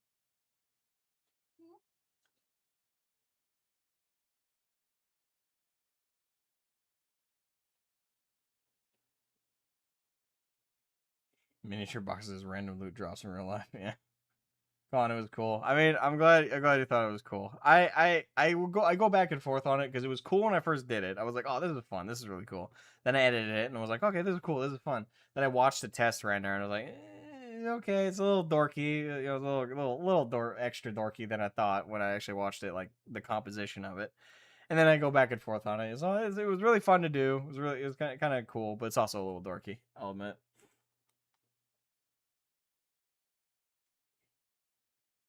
Bro, you should have seen my intro for EOG video. Ooh. I take it you went onto the dork side as well. Oh crap, wait a minute. Oh, my sending stick's right in front of me. It was weird. Hey, we all play around with ideas and have fun with it. Dorky is fine. You're too hard on yourself. It was fun. I guess I am. I'm a bit. I will say this. There's a lot of videos I have not finished that I've left on the cutting room board. The editing room board. Purely because I thought the video didn't come out well, or I didn't think it was like of a quality I think most people would accept. So I am a very critical person to the point of like not doing certain videos or not doing certain content. I aim for quality over quantity a lot of the time, and if I question my quality too much, it tends not to get finished. It is a unfortunate aspect about myself, I will admit. But it's the intro, do a sci-fi World War II alt history tabletop game. So I mean, yeah, a digital pile of shame. Yeah, you could call it that. Yeah, I have quite a few of those that never saw the light of day. I had 2 painting videos I just straight up deleted because the shots I got for like the actual painting process were very piss poor. I was very off center, and it wasn't something I could easily edit around. So out of frustration, I was like, nah, I shit can those. That was not to do with Conflict 47, by the way. That was for 40K, but still, there's a couple painting videos that never got put out that were pretty piss poor. It saddens me. I don't mean it sadden you. I mean, I by all accounts, I have everything I need still for the Conflict 47 video. At least I'm pretty sure I still have all the necessary footage. I can check the folder right now, but I'm pretty sure I still have everything I need to put that together. Yeah. Yeah, I still got all the folders. Nothing's been deleted. So it's just a matter of editing. It's just a matter of I need to finish filming the all the necessary like first impressions of the box and my first impressions of the rule set. Yeah, so by all accounts I can still do it. I just need to where is the thing? Yeah. Yeah, it's just a matter of finishing the painting process, finish filming it, and once it's finished filming it, I can finish the video. That will take a little bit longer because right now during the summertime, I have a lot less energy when I get home from work. A lot less. So that results in, admittedly, a lot of progress not being made on a lot of side projects. I also had a brief snippet where I took a break from anything to do with like tabletop or with 40K or anything, and I made a Star Wars channel where I just kind of experimented, and then, well, I don't want to go on a full tirade about like everything, but stuff happened, and I kind of came back here. Have I played Conflict 47 with someone? Unfortunately, no, and that was always kind of a concern with covering it as a piece of content. Is no one in my area plays bolt action. Well, I know 2 guys who play bolt action. And I don't know anyone who plays K-47. And as far as I understand it, the guys who play bolt action don't really want to deviate from that too much. I know they play like one other game with each other. It's something else historical. But they don't really like deviate from that. And I don't think they'd be interested in trying out K-47. So if I was ever going to play K-47, it would sadly have to be on something like Tabletop Sim. Or I would have to like leave my state and go somewhere where people are playing it.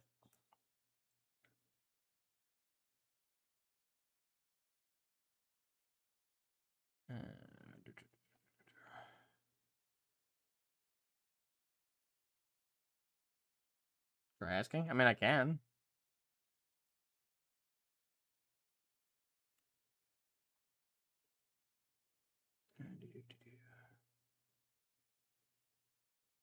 Dwarfs don't like the heat. I don't know. I hate the heat. Dorky is fine. Okay, sorry, I read that earlier. It is dorky, but it's trying to do a sci-fi World War II alt history tabletop war game. So yeah, yeah. I mean, definitely get to it at some point. But I don't know. I might bully Tiki into playing some with me on Tabletop Sim at the very least.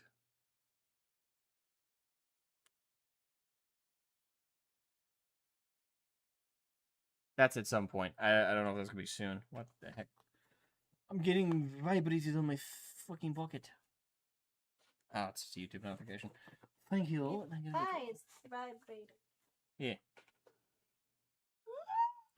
I forgot to turn on the background music. There we go.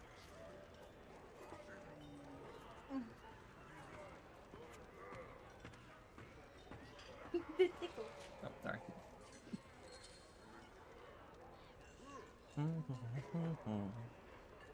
Alright, so. Sanded.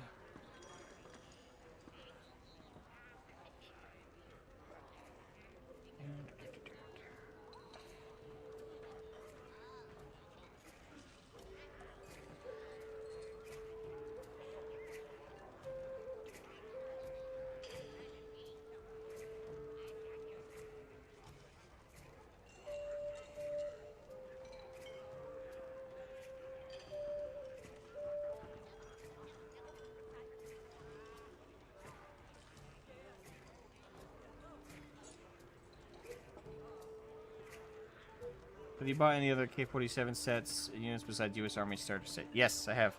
I bought a couple heavy, what are they called? Heavy troopers that were like metal minis. I bought a couple of them, and I also bought. 1 second, babe.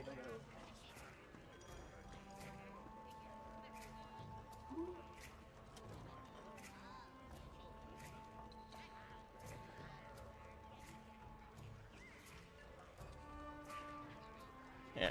So I bought the the heavy infantry troopers. They're all metal minis. I was actually not expecting them to be metal, but that's fine. I've painted metal before.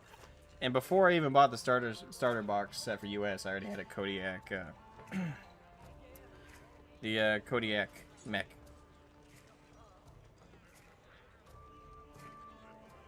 So Americans of power armor? Yeah, pretty much. I got them, got the Kodiak, so I have bought a couple more. I was not planning on putting them in the K-47 video, and for the sake of expediency, I still won't, because that'll take longer. But the Fireflies are partially done already. I probably ought to dust them off and finish, but hasn't happened yet. Find your lack of iron without. Iron without. Sad. Stupid femboy Skitarii. I mean, I don't think they have the capacity to be femboys. I'm just saying.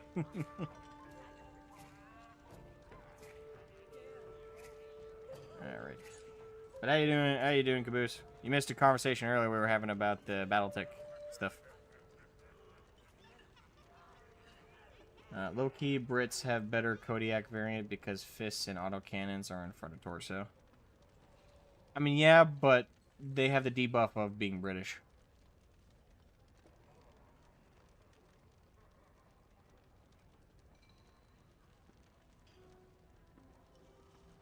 Was that mean? Probably.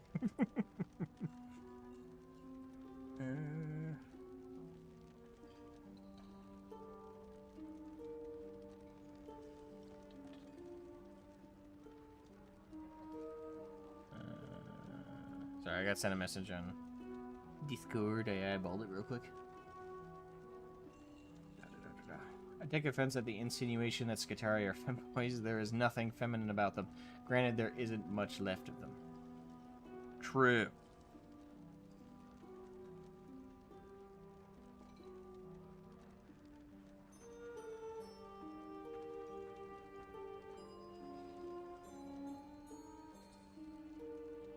Could be worse. Could have been French. True. True. We bully the French a lot in this community. I've noticed that. Maybe it's just because, like, the game started off very much as a British thing. Still is a very British thing, so inherently it's baked into the community that we must harass and bully the French.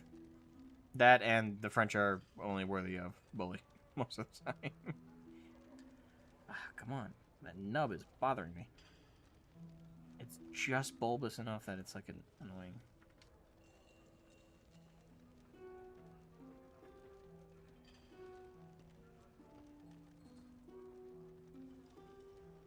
Oh, where there is iron, there is will. Just ask the Iron Hands. I like BattleTech. I know that's why I mentioned it. That's why I mentioned it to you, Caboose. You're my residential BattleTech dude. Yeah. Kind of missed it. We were talking about like Catalyst versus the community and like well, we were talking about like the woke level in the community and stuff, but generally we were talking about like the quality stuff. Havoc will probably be better at like writing it out or typing it out to you. I don't remember like every aspect of what we were talking about, but it was there.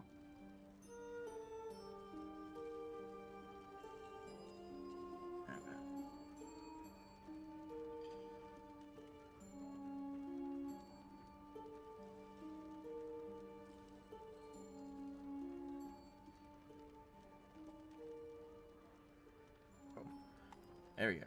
Yeah, that nub, that little nub left over from the sprue is a bitch.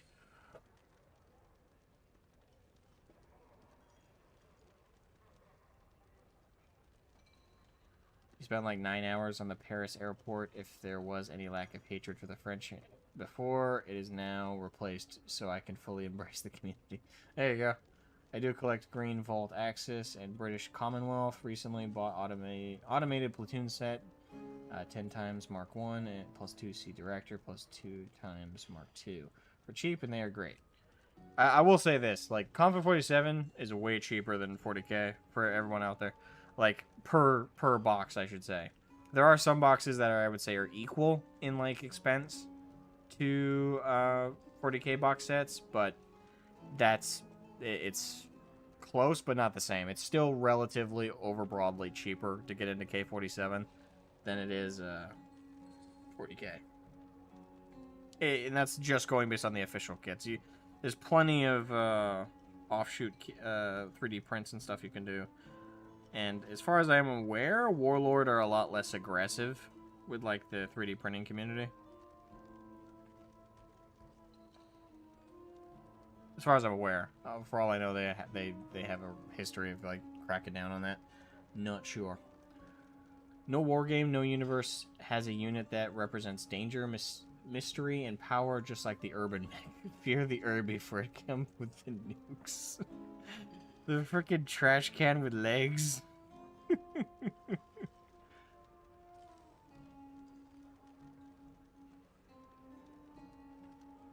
so I think I got the bits off those. Just last check, make sure I didn't miss anything. I don't think I did. That's smooth, right? Yeah, that's fine. Okay. Alright, so now I can actually glue that stuff together.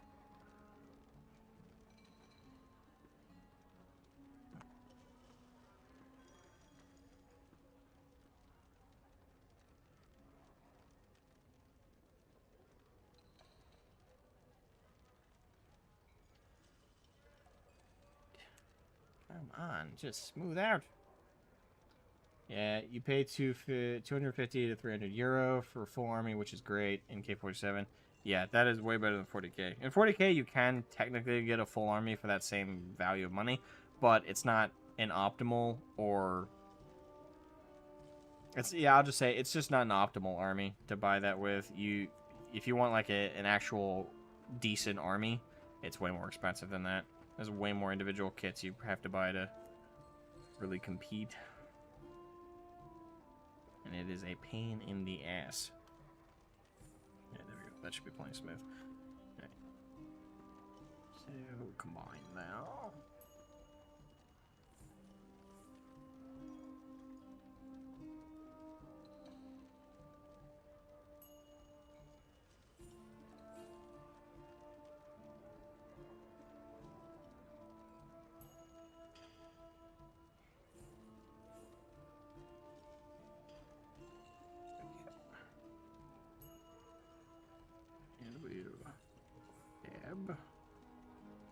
A little garnish. Yeah, there we go. Yes, yeah.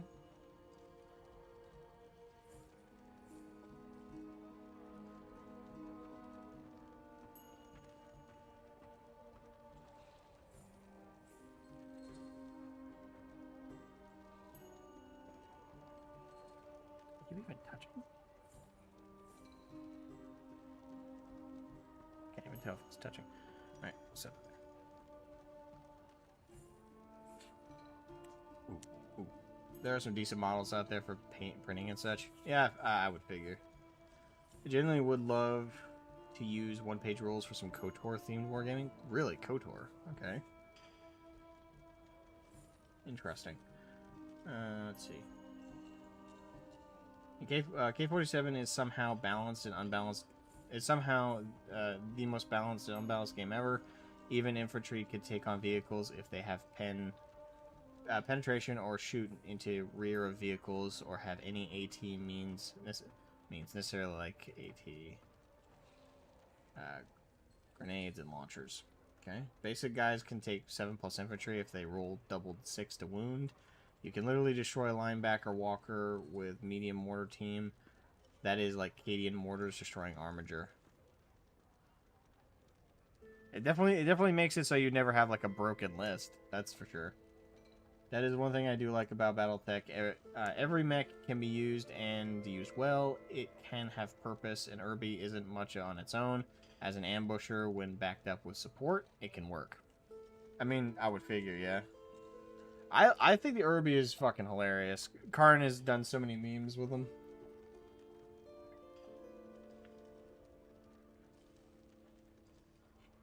Alright, so we got that. Let's now hit the backpack, which is 72.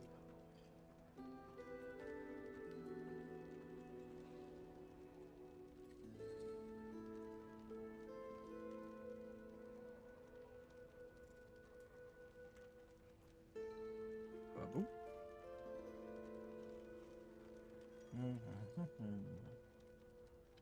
72. And I kind of want to do the rifle. We have a couple different options here. We have 3B, 3C, and 3D. 3D is more like the hip fire of the rifle. Then you have 3C, which is holding out for looks like some kind of like, can't make out what that weapon is.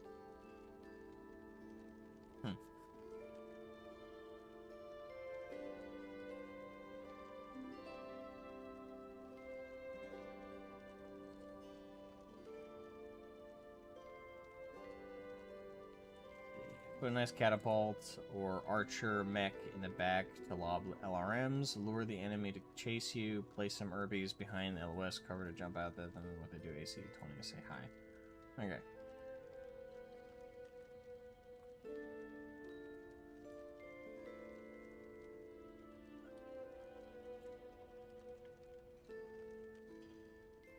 I think I'm gonna do 3B on that one. I was tempted to do 3D because I do like the hip fire of the rifle. That looks kind of that looks badass, but having like a radio operator first time around, I think that'll be interesting. Let's go do 3B. So with B in mind.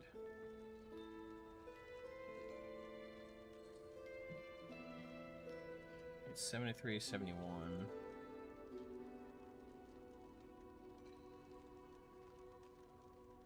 That's brew.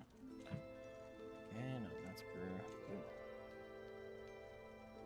Let's see here, we're doing... Okay. So 73, 71, 107, 67. Okay. So I do need a 107, the head. I'm just popping off all those sprue parts right now, before I forget.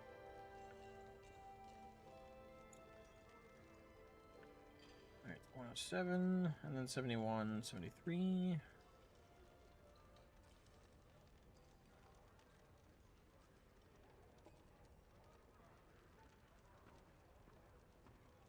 $73 right there.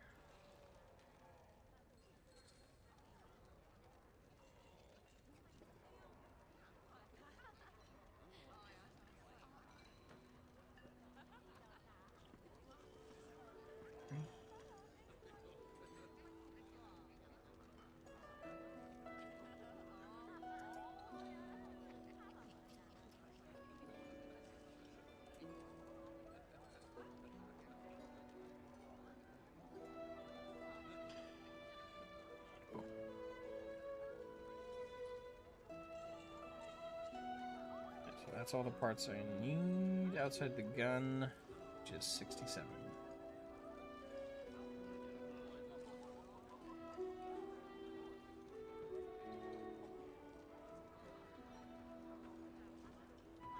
That's 67.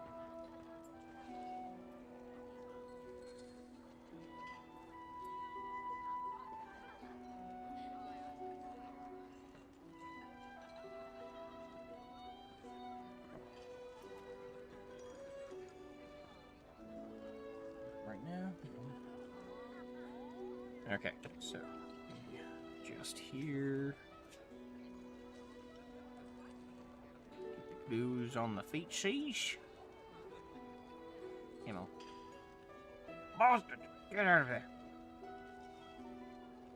Yeah. Get them on the base. Bubble. There we go.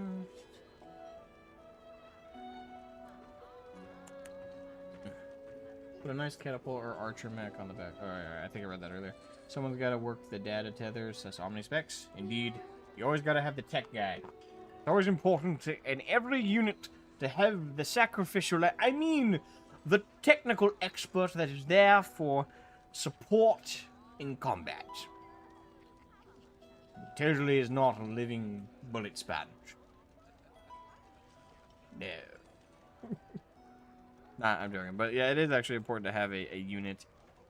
In real life and in fiction, it's always important to have a unit that is capable of getting communications to backup and or exfil.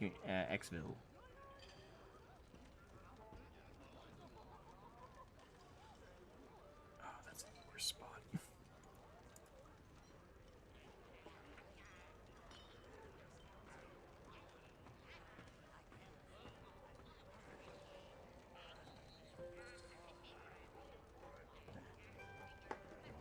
I hate it when the bits from the sprue are it's like right in the middle of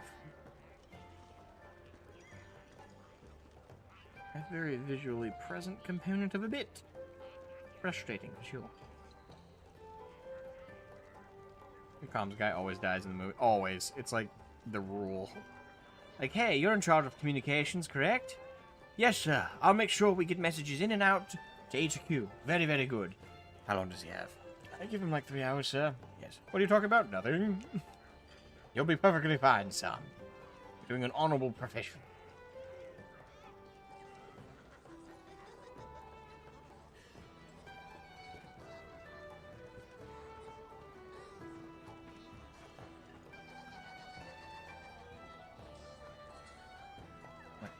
I'll be right back, guys. I will have to run to the bathroom.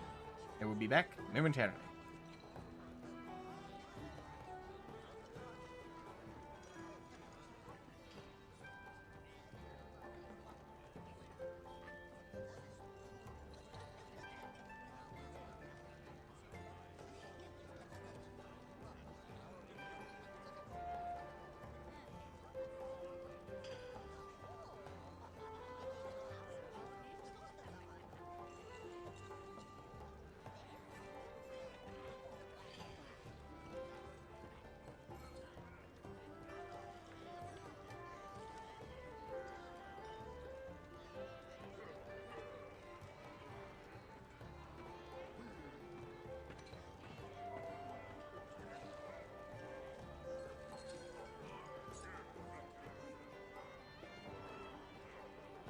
Sorry about that. I have returned.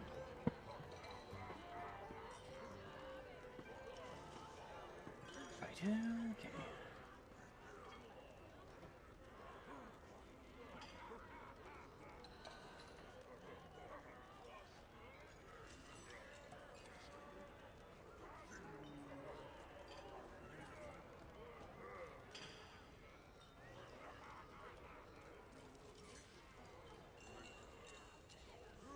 That's supposed to be bent like that?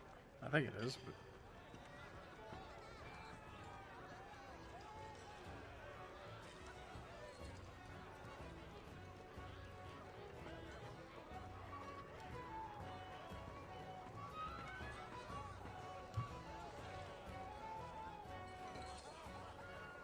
Wait, that's not the right one. Yeah, because visually those don't match at all. Oh, wait, I'm an idiot. It's upside down, that's why. They wait, these don't fucking match it up. Turn it around. Oh, okay. I'm just stupid. Okay. That was funny. It's holding it by the wrong end. So how's that? Oh, okay, I see where it clicks. Okay, that makes sense.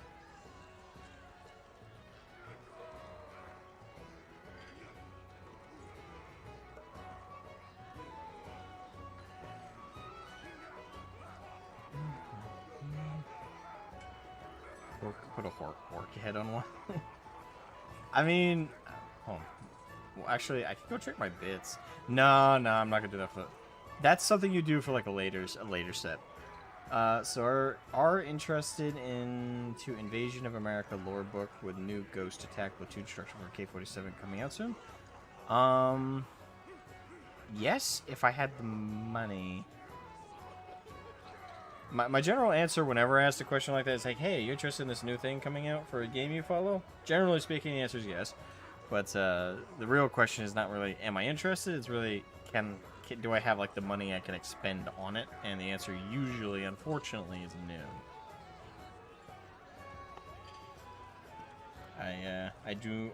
This might come as a shock, but I don't exactly make a chunk of the change, you know? I'm a blue collar worker by day and very infrequent YouTuber by night.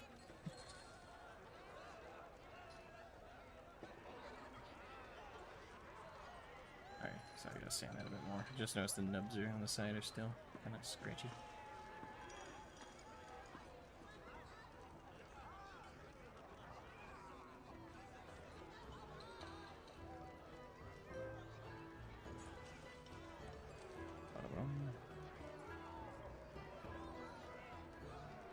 Actually, just for future reference, though, I do want to check something. Would an orc head without green stuff, I should say, fit on...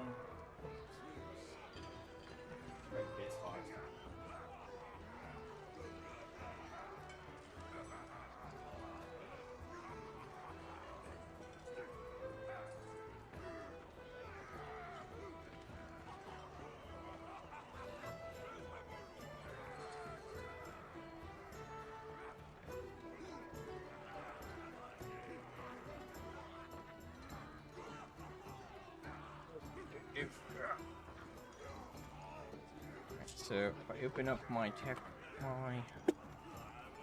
tackle box here, do we have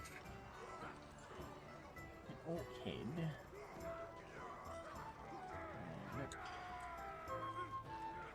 Unfortunately, most of the orc heads have like a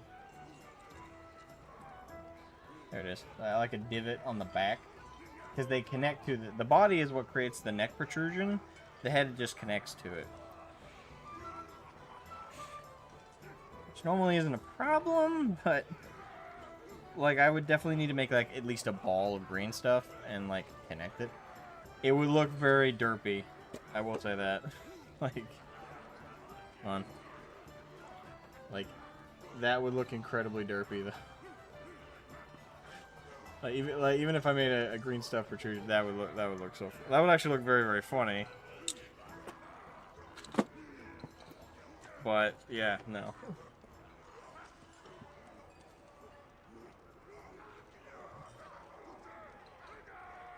Well, that power claw on a combat servitor though. Oh, oh, that's a good idea. Hey, oh, there's our sanding stick. I'm saying that a little bit more.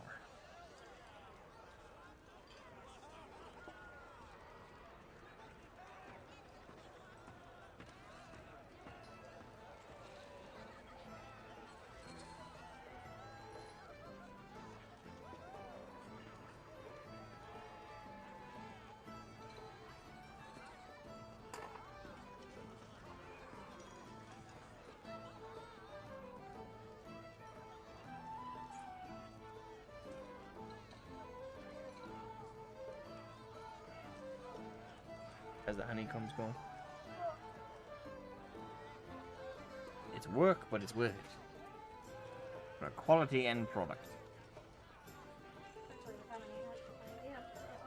Indeed. Very. I like the idea of orc servitors, though. It's a fun idea. I don't know if, like... I'd have to consider if that would be canonically possible. It's definitely not canon as in it's been done, but it's... Would it be possible? I guess, like, you wouldn't want one because they have a lot of instincts that are just as troublesome as the actual, the crazy fucking ideas they get.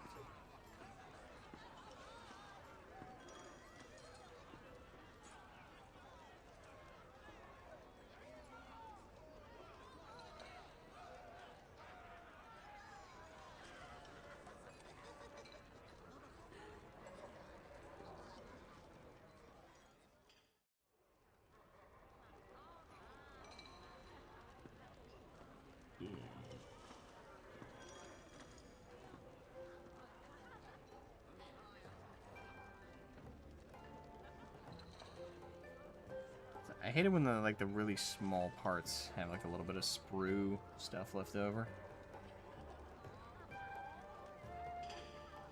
I think in some novel there was an orc servitor, but I do not remember which one. I am unaware of that, so I may not have read whatever book that's in. It's an interesting concept, though.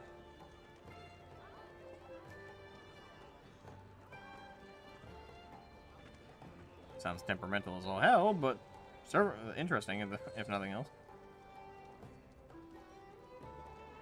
Sir, why is the servitor charging headlong into battle? It was made using an orc. Oh. Oh, actually, no, not fuck. Oh, bugger.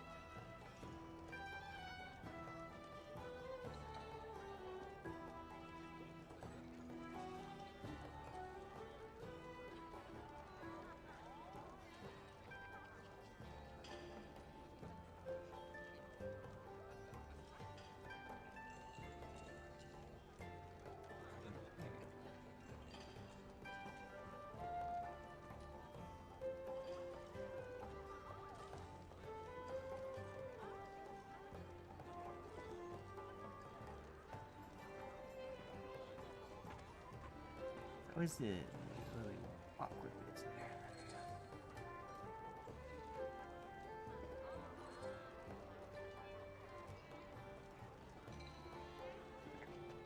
That should... Oh, wait. I missed a contact point.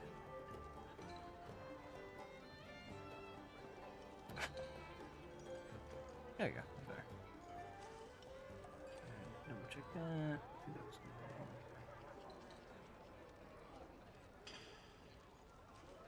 Good. Alright, now the main gun. Psycho Sanchez, welcome to stream. I do love Skitarii. Many a time I have fantasized about Skitarii-focused AdMech list. They are a really fun-looking unit, I will say. Skitarii are very dope in design. They're... I haven't painted one yet, but when I do, I can tell already. Gonna be a bitch. Oh, I can tell already. That's normal. Right now I'm just trying to see the... Be careful about it, but there's... Very annoying... HP snare.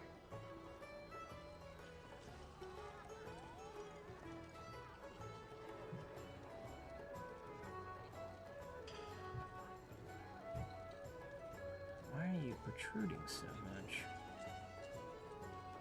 Let me dab at that exact kind because that's a bit more substantial than I think I'm giving it credit for.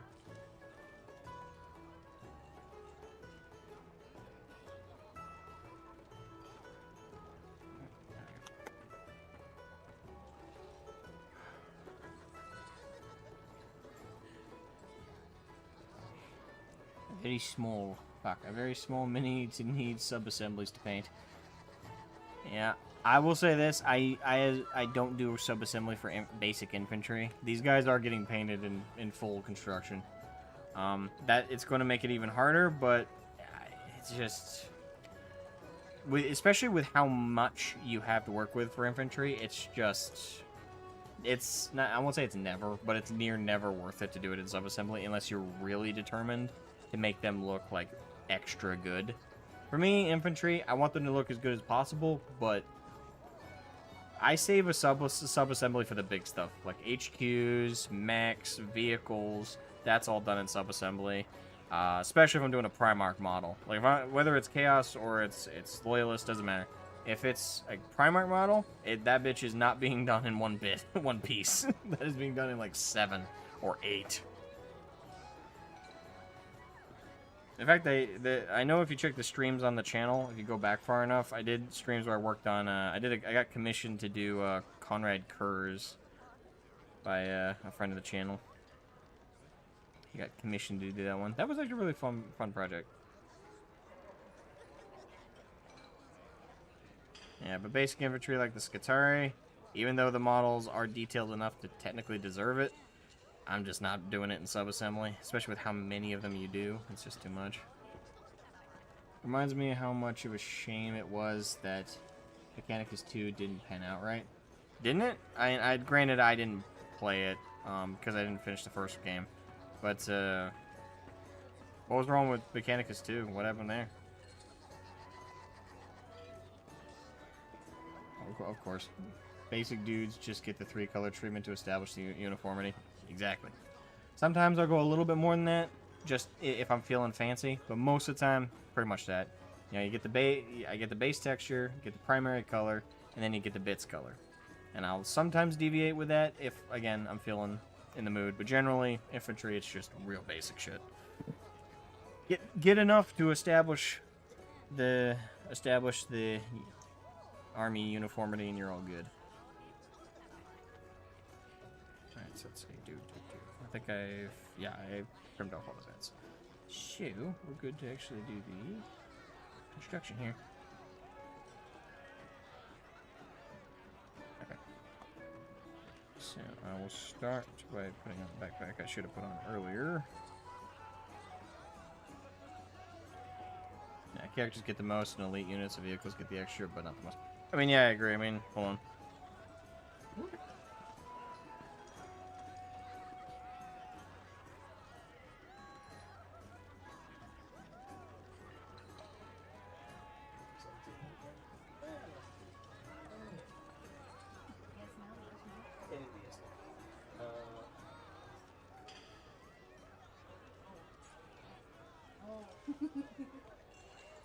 All right. Oh, I forgot one. Crap.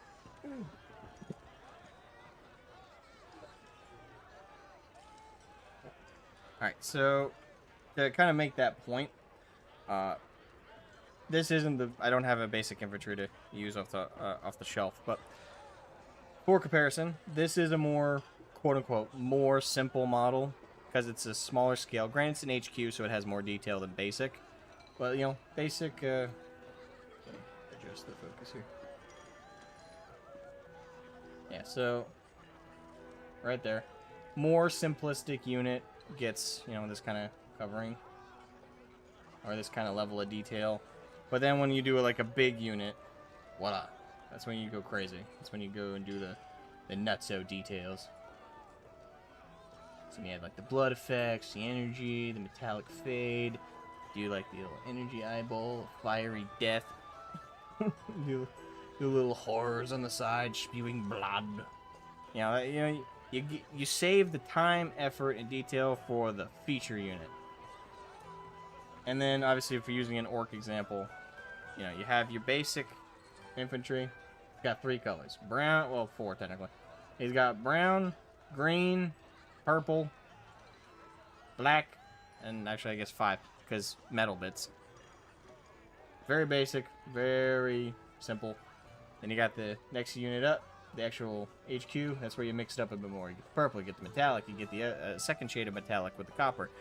You get the browns, you get different shades of brown, you get a little bit of Xandri dust there, you get a little, you know, you mix it up a bit more. Because it's more of the feature unit of your army. Heads, characters get the love, and basic bitch units get the simplicity.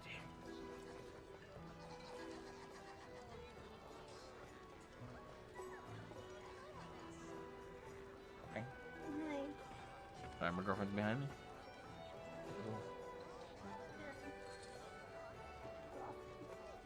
Take a break. Yeah, you don't have to like do it for like hours on end. She's working on a drawing on her drawing tablet, and she's been working on it for several hours. Maybe rest your wrist. You know, don't incur the demon of carpal tunnel. I've been working on it since like what 8:40, and it's currently 12:56. That's called progress. No, it's cold. I'm in the zone, and I don't want to stop. Well, you're not necessarily stopping. Don't think about it as stopping. It's a break.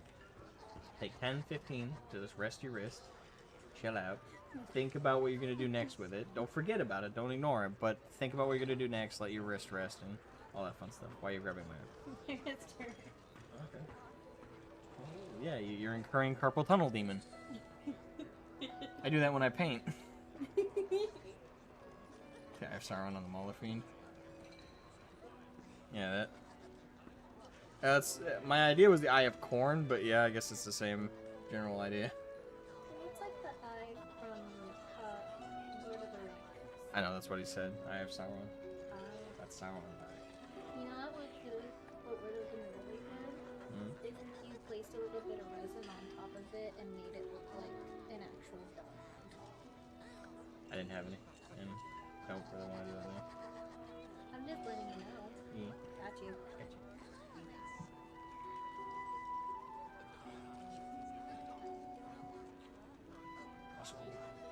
There's no bustle there. This is just lamb.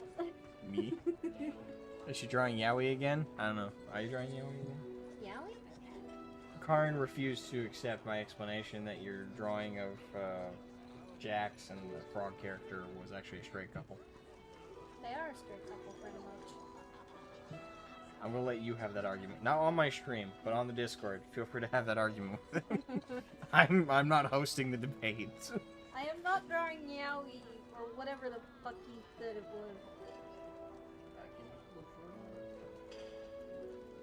Hopefully I won't have to come over here again, but chill.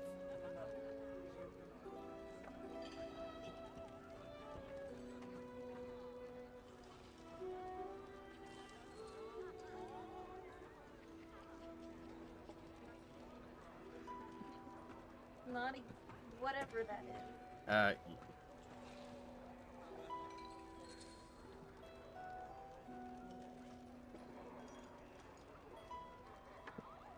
Ribbit's a fucking girl. I tried to explain that If to he him. watched the episode, he would know. I haven't seen the show. I don't know. I don't care. But I think he's saying it to trigger you. Triggering. Sororitas Yuri, though. That's where it's at.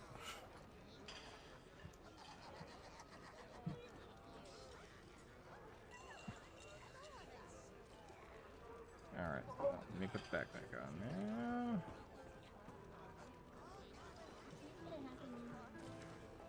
Can't get a happy meal? Temperature. Okay, I think I put you it back on. you have Goldilocks syndrome with temperature. I know. I'm too hot, I'm too cold, I'm too hot, I'm too cold, I'm too hot, I'm too cold. No cold. I can warm you up. Not that one. Yeah.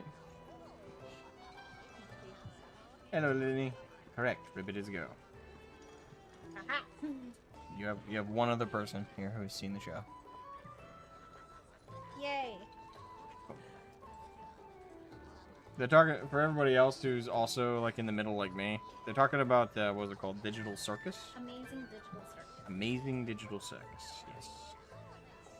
What I'm drawing is my own custom character of what my little character would look like if I ever got trapped in there. Yep. So basically, you know, see. Yeah. Because woman.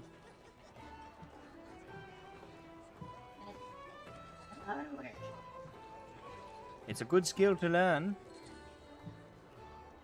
Maybe soon you can start taking commissions and make money. About that. Don't knock it before you get to that point. You know, just work on the skill, hone it, craft with it. Oh shit! I accidentally like nudged it just wrong.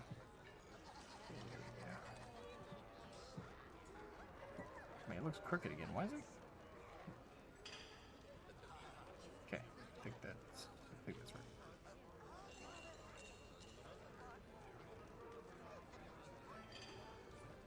Let that dry for a second.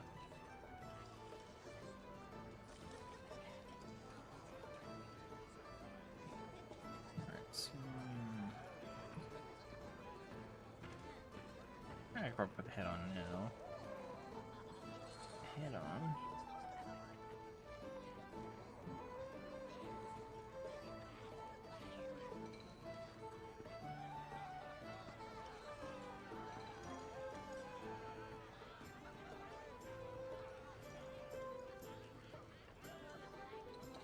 There.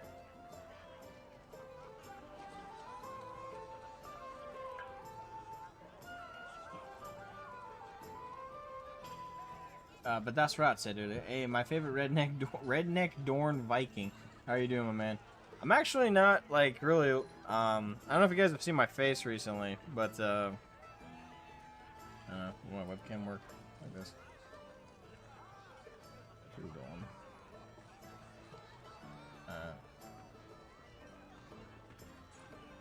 Hard to see past the cord, but my beard's all scraggly.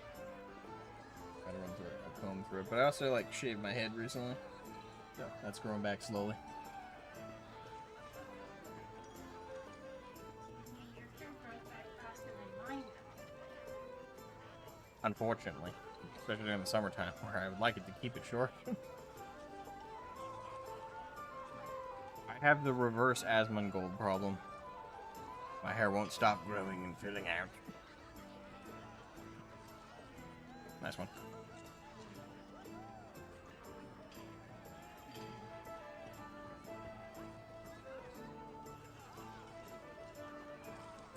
Kind of prodding at getting back into 40k tabletop after several years. I got rid of most of my old models and just built me a box of Deathwing Knights.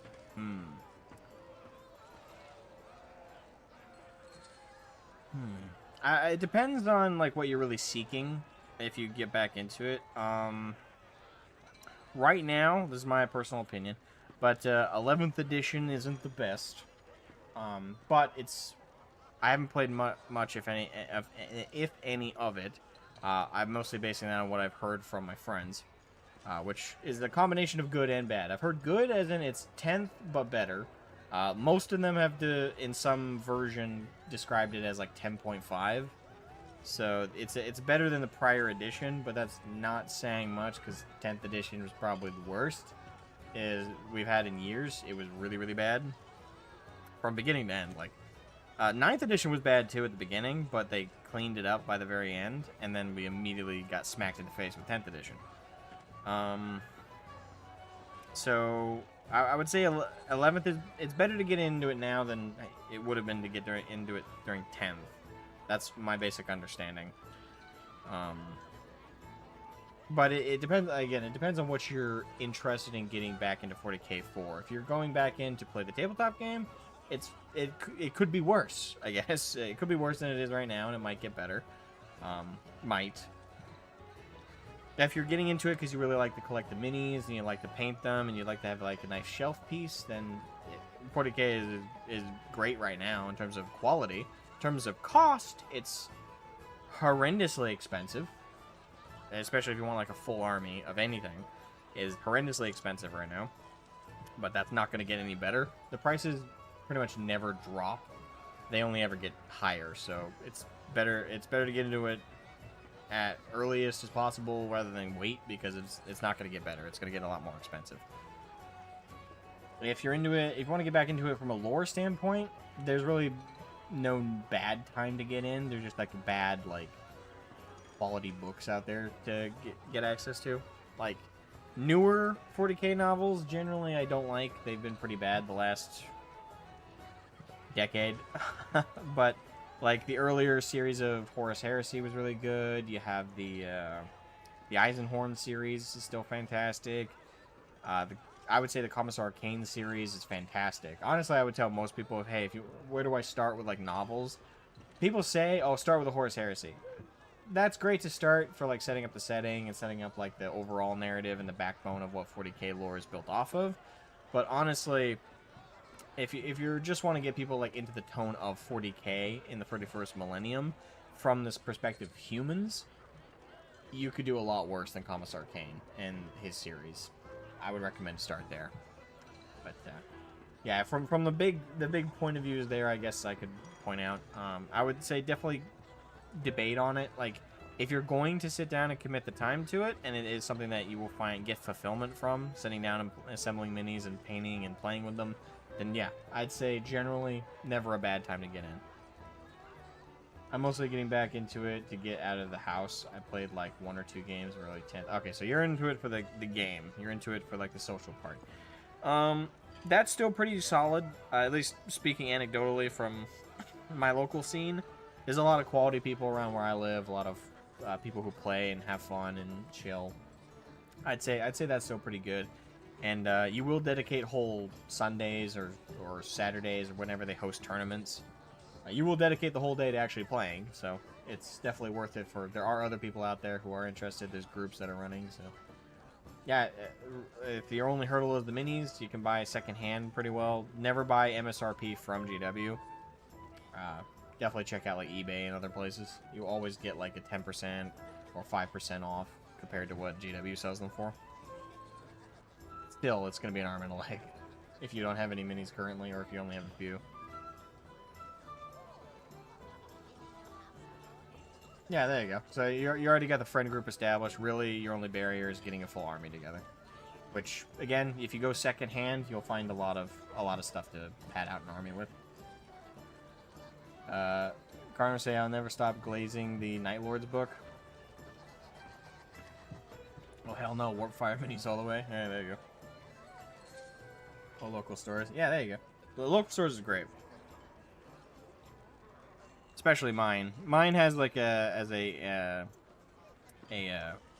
mentioned it earlier, but we have an in-store credit system that kind of builds over time, even if you only buy a couple times a month. So it gets pretty generous in terms of offers. All right, so now. Come on, did I not get that? I swear I got that. It's a little nub piece there. Hate it when, like, you know, I go to put the model on and like start like putting it together and it's like, oh, you missed a part. It's like, what? Ow.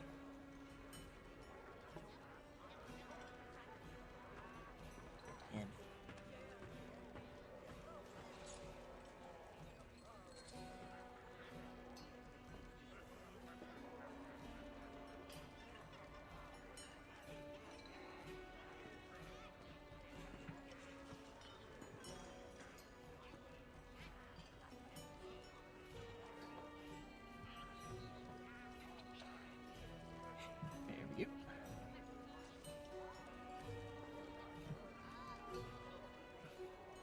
That one's fine.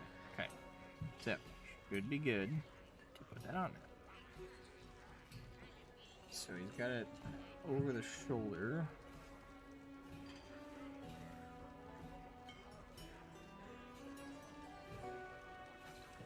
Like so. Not quite. Again, I missed a spot. I hate it when I do that. Oh, God.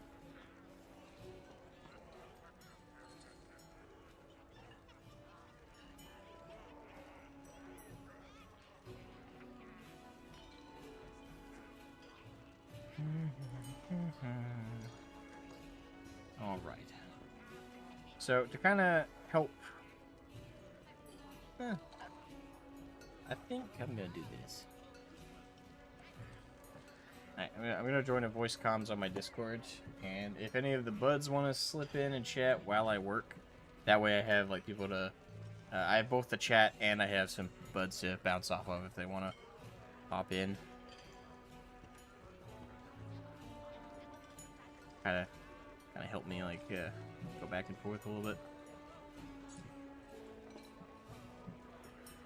Why is that?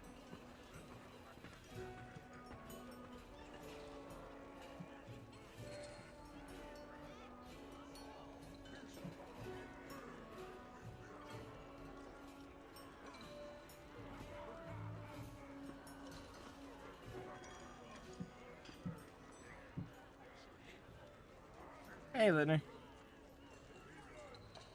Doing alright? Chilling, streaming, building some minis. Hello. Say hi to YouTube.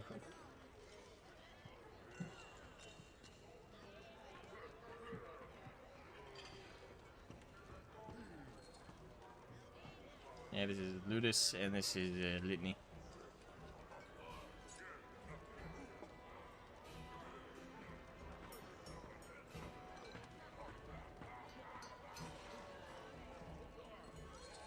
No, these are these are mine. I said it early in the stream, but these were a gift from my girlfriend. Yeah. She is a very sweet and amazing human being.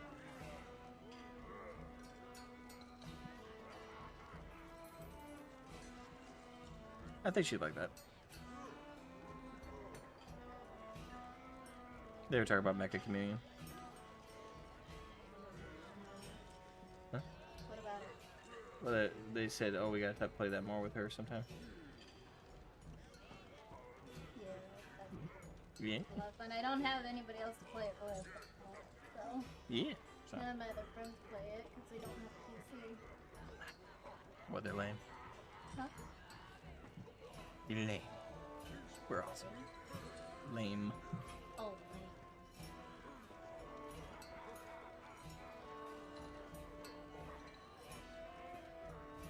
PC Master Race.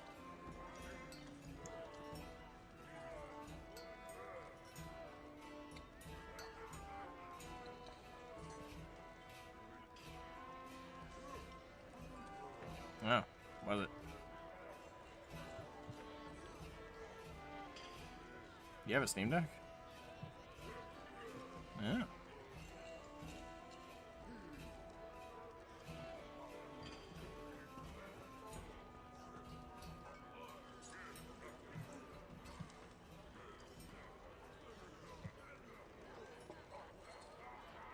Oh shoot. You guys were muted. Oh, we were muted on. Yeah, on on stream? on YouTube. Sorry. I forgot I Oh, muted the boy. desktop.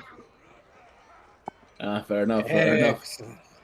Now Well, you'll look more crazy than you already are. Yes. Yes. He's talking to the voices.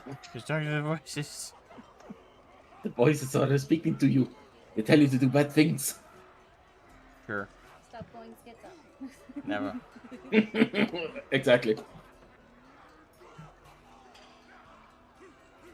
Look, if it was a bad thing, it wouldn't have the word friend in it. Here we go.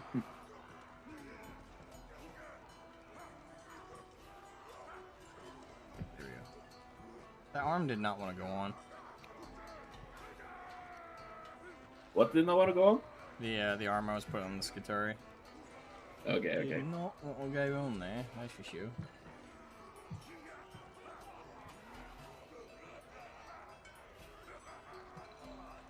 Have you tried any of this 11th edition yet? Huh? Have you tried any of this 11th edition yet? Nope. Nope. Haven't had an opportunity. Well, fair enough. Most of my Do you weekends, want to? Well, the thing is, my LGS likes to host tourneys on Sundays, and I'm busy hosting D&D for you tards.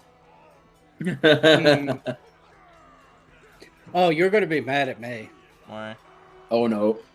Well, no.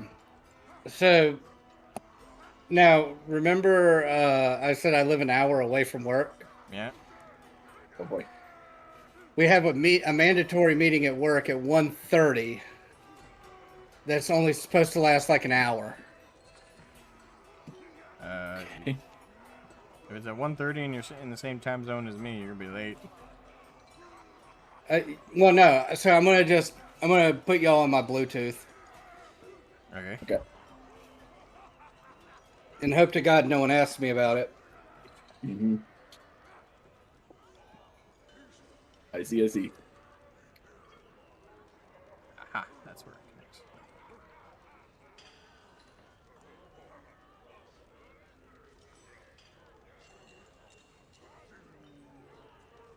I hear ya. I hate my voice. Why do you hate the voice? I love I your don't know, voice. I just do. Your voice is glorious. Havoc is leaving. Goodbye, Havoc. Oop, you have to go. I must go. My planet needs me very well. Alright, see you later, Havoc. Thank you for hanging out, man.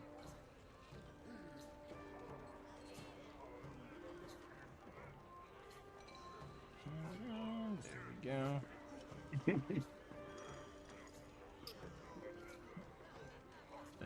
This particular model's gonna be a bitch. Yeah. Yeah, I mean, Too several many of the details? pieces are overlapping on each other. Like, the gun is overlapping on the antenna here. Which Yeah. is also kind of overlapping with the head. Mm-hmm. Definitely gonna be a little lazy with this one. Okay.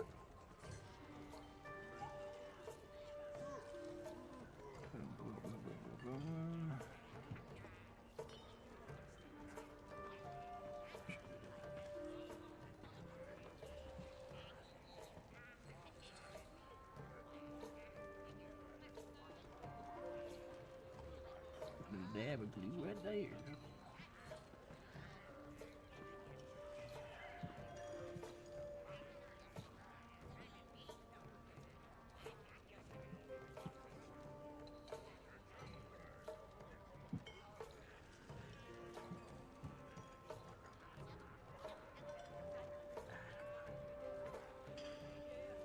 I thought I was going crazy, and then I realized you had music going in the background. What? I thought I was going crazy, and then I realized you had music going in the background. I thought I had like a tab open, or maybe left WoW open or something. I was like, Oh, I hear music, so I'm looking around for wherever the hell it could be, and I'm like, oh, that's my stream. Oh wait. Look. I went for the classic.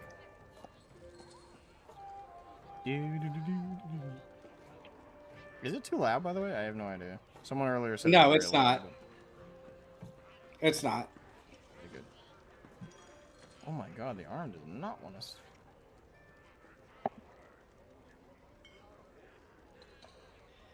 I have been listening to either the original Burning Crusade soundtrack or the Final Fantasy VII soundtrack. And this time. Garn. I'm here to kick ass and say slurs, and I'm all out of slurs. Okay.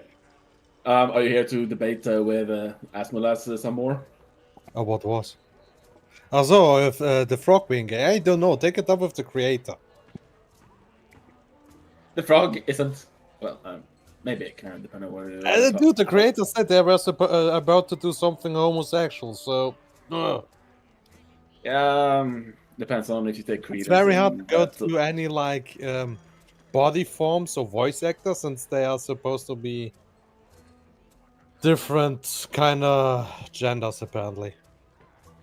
That would be Jax. As he's apparently Like, supposed to be Zubu is trans. supposed to be a them. So, Yeah, it has. They have a body dysmorphia. Is the premise? that's kind of obvious. I know, right?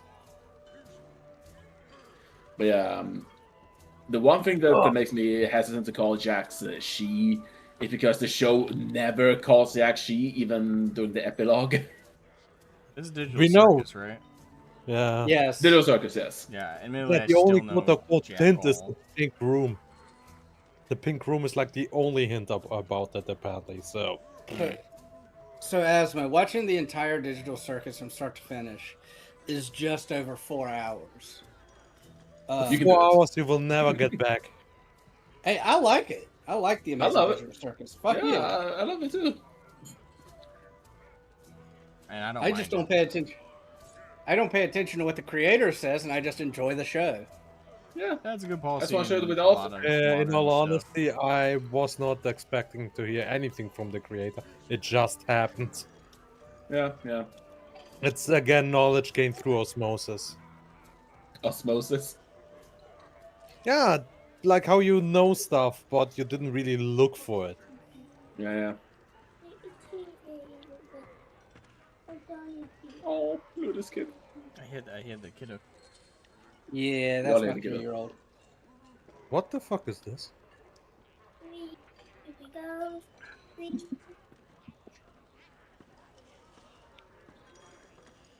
So that's, I believe anyway, that is that model done. Right.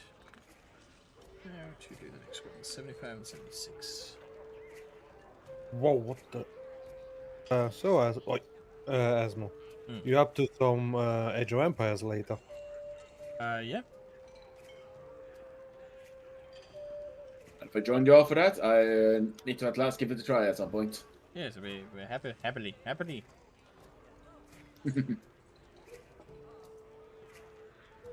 I'd like to get at least one more of these Skitarii done, though. Did like a 3+ hour stream. How many did you get done? 3. 3 of them things. Because I do a lot of tangents when I stream. Yeah. Like I make a lot. Like when I like work on models, whether it's painting or assembling. Like when I'm not streaming and I have just something in the background, I zip through sprues really fast when it's just fucking me. But Yeah, when I yeah. stream, progress is like fractional, Mhm. which is fine because the point of the stream is to like hang out, chill, and entertain more so than it is to Yeah. make crazy progress. Yeah. I found my Dungeons and Dragons books, and I am happy. Goody. Why? Oh, nice. Why am I happy, or why do I have them? Yes. Both. Because I'm autistic, and every so often I run D&D at the house. Nice. Nice. Why can you not be as jaded as I am? Because it's boring. You hear how much I like life. How much you Nah. like life?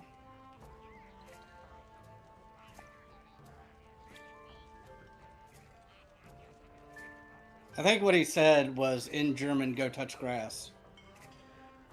I haven't spoken German. Nope, that was. I That's a joke. Being a wise ass barn.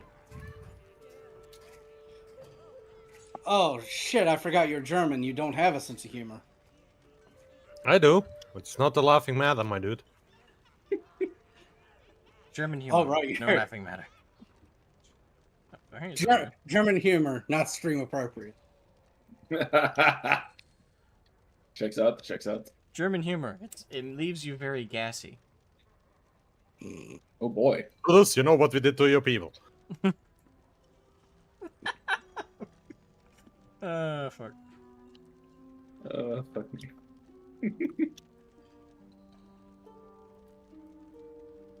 That's why we can't have nice things. We can have nice trains. You have at least 4 autists in this call, and you want to talk about trains. Of all I'm not train autistic, thank God. Me I neither. think as a German I'm not allowed to talk about trains.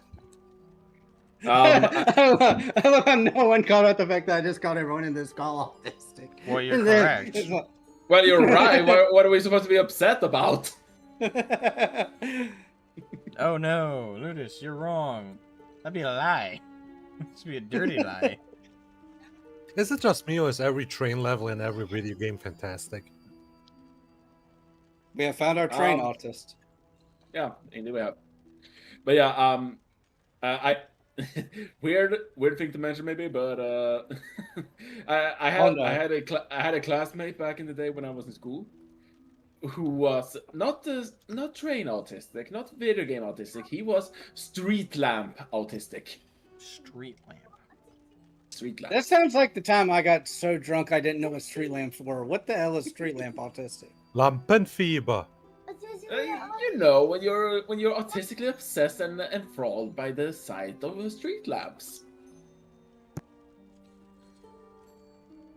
Oh, so that's exactly like the time I got so drunk I forgot what street lights Maybe were. Okay. maybe it's the same way like how I like the buzzing of like shitty lights.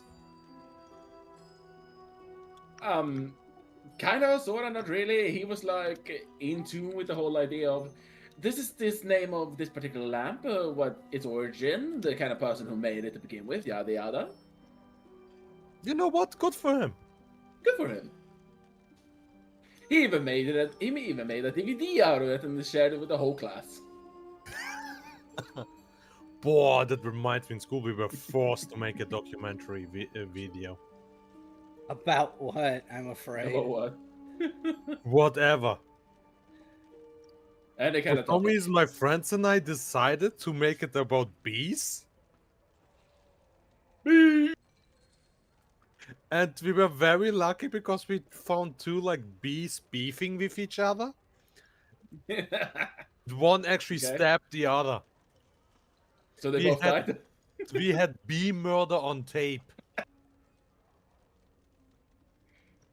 Mutual bee homicide.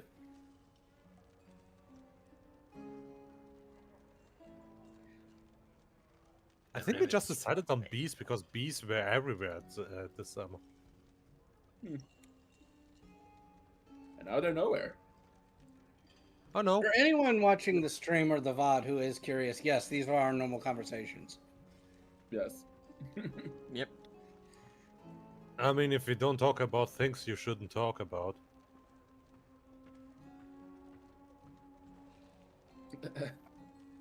That's specific. Very specific. Ominously specific.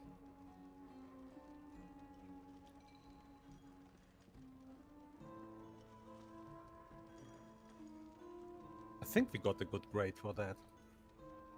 You think you? Yeah. Because everyone, no one else was able to catch bee homicide. Yeah. What made your bee documentary better? Well, we caught homicide.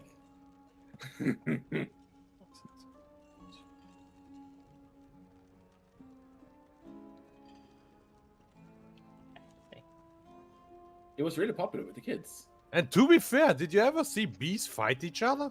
It's kind of sick. No, I've not seen that.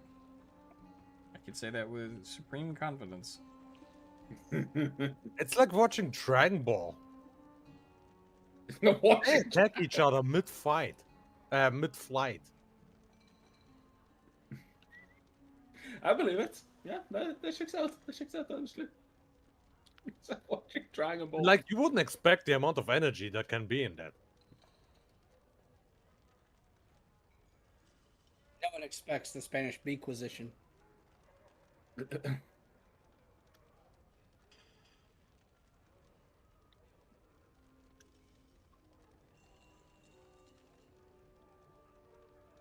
That makes me wonder how will it look like if two different wasp nests like fight each other.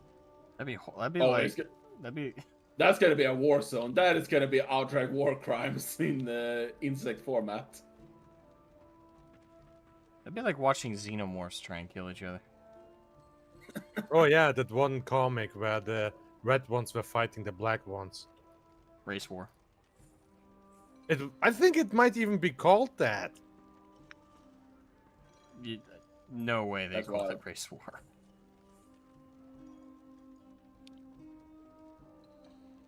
I sadly cannot pause my game and look up the comic. Don't worry, I'm okay having that in my Google search history. Well, it was something like that.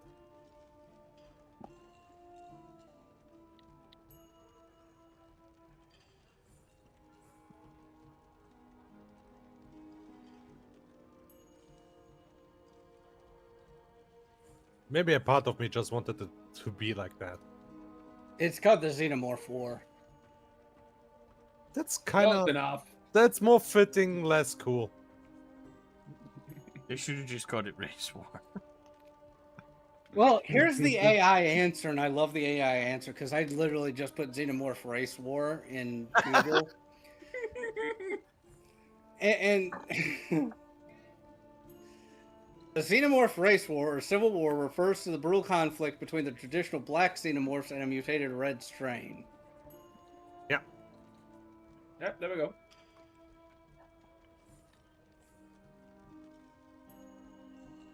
At least But I think a red xenomorph was like... No, they were bigger than the black ones. Of course they were. They're red. Red is better.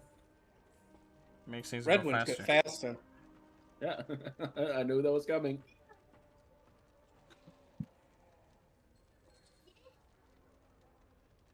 Funny thing is, orc wars have actually been waged over color debates as well. I imagine. Purple or red? Which is better? Oh, not I love just that. the.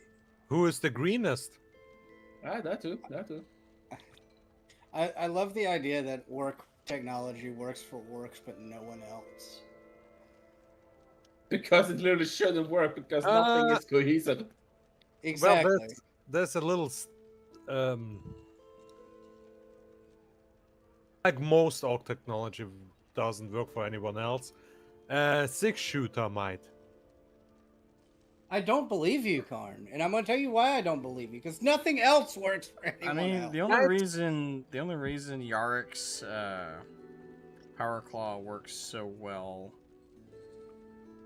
Well, no, I think that's a combination of like it does actually technologically work, and the orcs believe Yarick's arm is as deadly as it is. Oh, it's actually the tech priests having done some shenanigans with it. Yeah. That too is a good thing.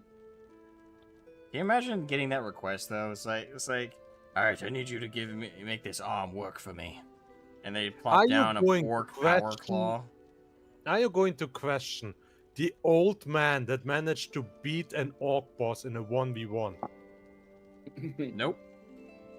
Yeah. Why question it when you can just accept the awesomeness? Don't question the guy who killed an orc boss with one arm. Correct.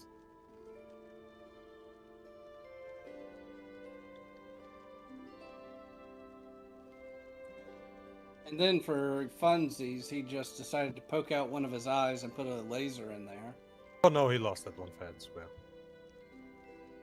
Oh, I thought so. The way I understood it is he heard a rumor about it and he ended up doing it to himself. Oh, he lost that fair and square. Oh, okay. Oh, he put the eye thing into his head because he heard about that rumor that he got the evil eye. Yeah. So he put a little... A micro laser. Was it a digi weapon or a last weapon? I think it's a las weapon, pretty sure.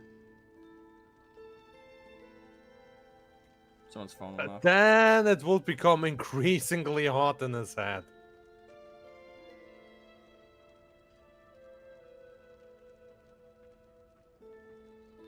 I would question if that would end up working out kind of like the butcher's nails after a while.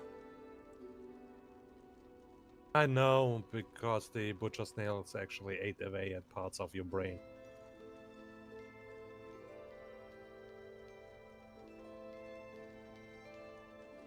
Kind of like why Angron was able to take them for so long, because there's a lot of brain.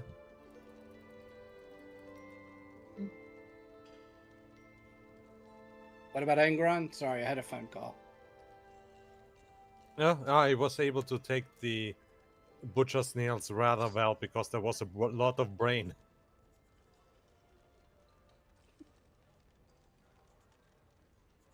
Primarch brain. It's not quite how that worked, but okay. It's close enough. It kind of does, because it does eat away at your brain. It doesn't physically eat away at it. It just chemically it balances it. It digs into your brain as well. Well, yeah. So the thing is when we're talking about the butcher's nails, in Angron, it's different in Angron than it is in Standard World Eaters. In Standard World Eaters, It just rewires the Yeah, brain. they have the shoddy version that they made themselves. And Angron, it rewires his brain, but because it's a Primarch brain, it tries to repair itself and then somehow ends up just like killing off that part of the brain.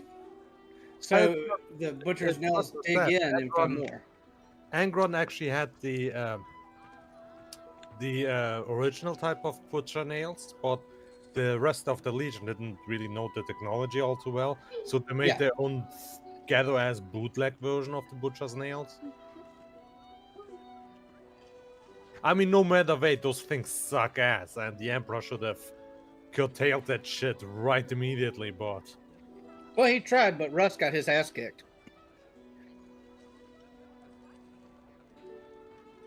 They should have sent the line.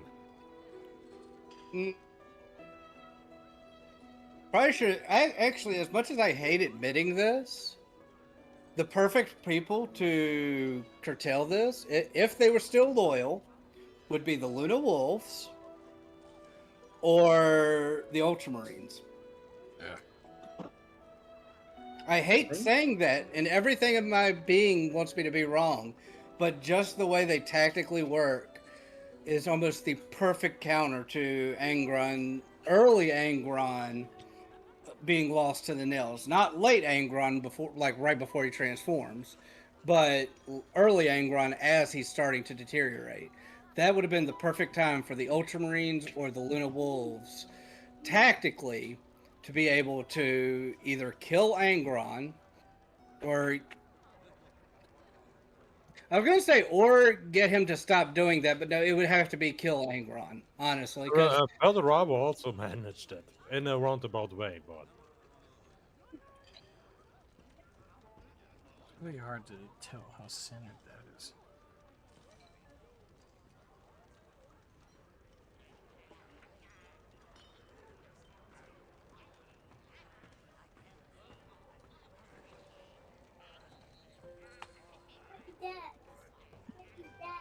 I feel bad for Asmo because as much as me and him are both 40k nerds, anytime we play WoW, he has to dig into it because all of my characters have 40k names. Because you lack creativity. It's not that I lack creativity, it's that I take inspiration. Inspiration is being inspired, taking bits and pieces, not naming your entire character Log.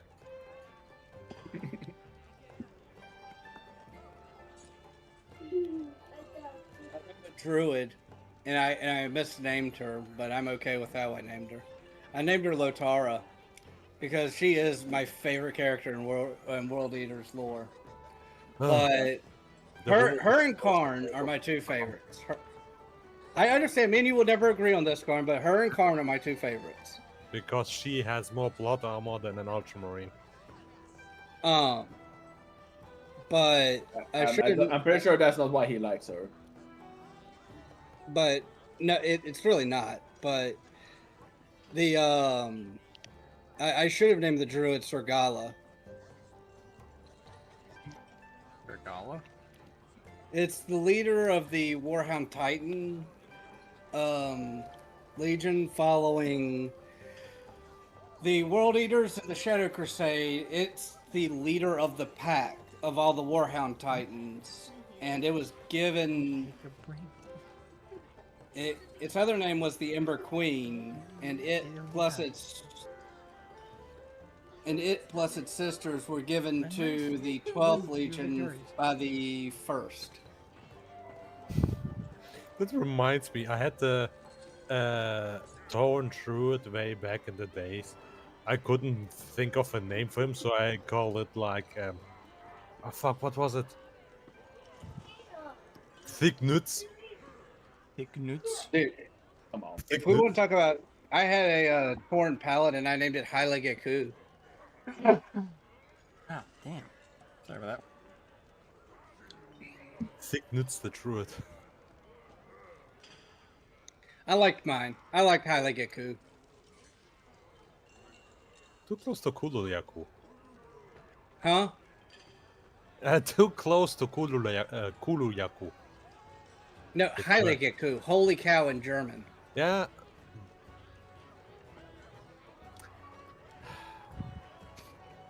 I want to say, try to say that again.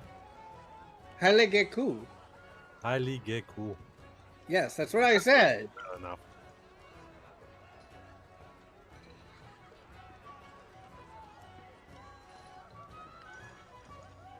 I'm still getting over being sick, so. Yeah, I hope you're going to take a while. Do you mean take a while and stay sick, or take a while and get better? Get better.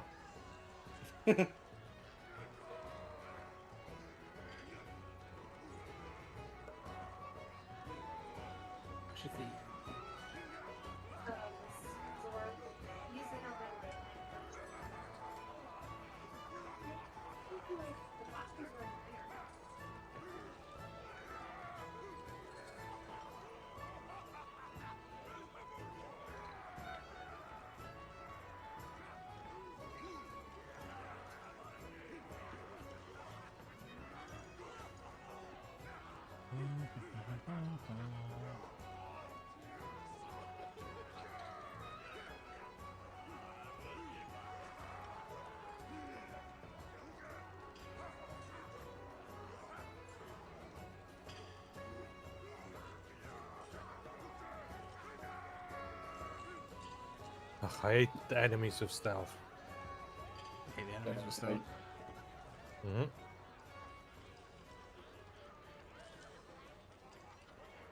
I gotta hop out of here. I got like 20 minutes before I gotta leave for work. All right. Yep. And Take care, man. they called me to see if I would come in and work for a few hours when I'm already scheduled. Okay. Did they not think you were in today?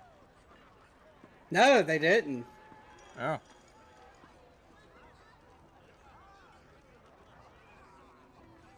Oh, that would have been a nice break for you, but hey. It would, but I still have that stupid meeting tomorrow. I'm not looking forward to it. But That'll be fine. well, it wouldn't be that bad if I still live 5 minutes away from where I work. I live an hour away for an hour meeting. It's not worth it. Nah. I really hate stuff like that. I really hate if like your boss calls you, because every time the first thought is like, what did I fuck up this time? Yeah, I hate it when my boss calls me. It can be for the most innocuous thing. Well, yeah, I'm sure no one that I work with watches Asmo streams. They know they know Asmo is my friend. They don't know his YouTube name or his YouTube channel, so I can say this safely here. Are you talking about me at work? I say that I have a friend in Maine who I play D&D and video games with. Yes, Okay. it is because you are my best friend. Ah. Yes. Well, there you go. So,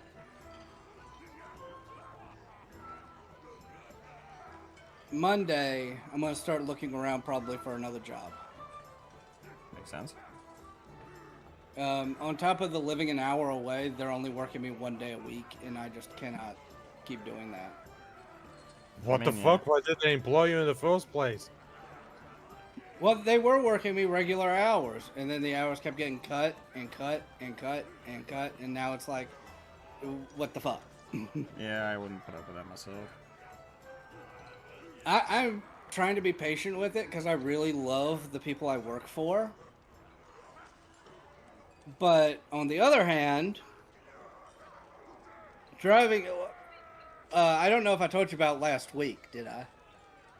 You did not, no? Last week, they let me go home early, so I drove an hour to work and leave after an hour and a half.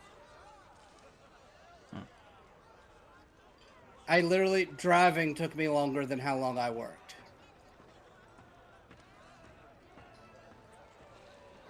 It's bad. I was a little pissed. I would have been very pissed. I would have been raging. The Yes, only I reason, thought you cut my hours, I cut you. well, Jesus, the only reason that I, the only reason why I've been calm and patient about it as much as I have is because I've been in that manager's shoes where I've had to cut people, and I'm the one who lives the furthest away, so it's like, well, we cut him, he'll get home safer because he's not leaving at 10, 11, 12 o'clock at night. You know, we don't have to worry about him possibly getting in a wreck on the way home. Like, okay, I understand that logic. That's cool. Maybe start cutting me around like 8, 9 instead of like an hour after I get here. Just a thought. Yeah. Just a thought. When I was a dishwasher, I went through that with a couple snow and ice storms we had here in Maine. Like, the roads were nigh impassable. It took me over an hour. Even though, like, a normal drive would have taken me, like, 25 to 30 minutes to get to work.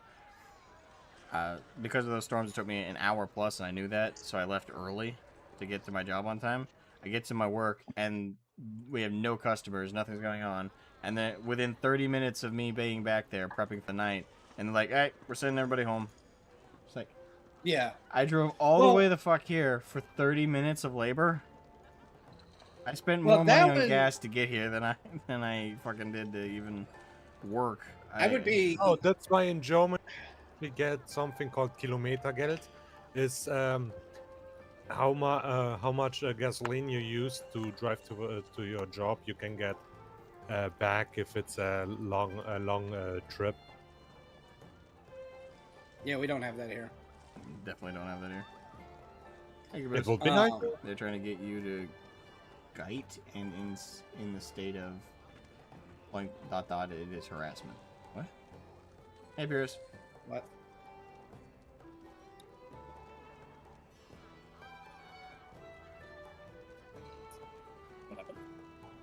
They're trying to get me to quit.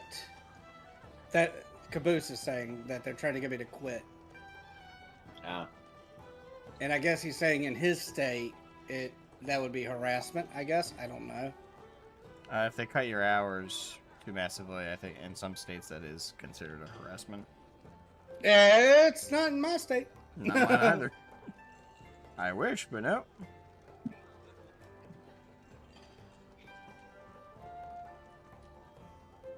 Oh, by the way, I'm glad that your meeting went well, Asmo. Yep. That pleases me. Like I said, the whole situation was no big deal, so. I was worried there were going to be bureaucratic assholes about it. It would have been going out of their way even for them to make a stink about anything.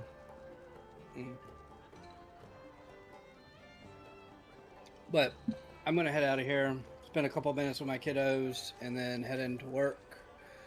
Take care, man.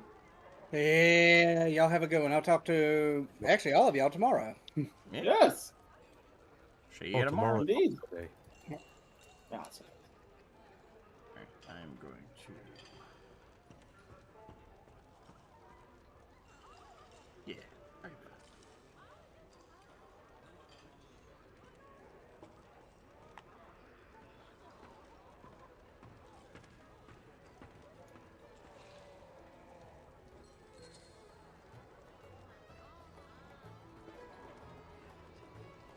Greetings.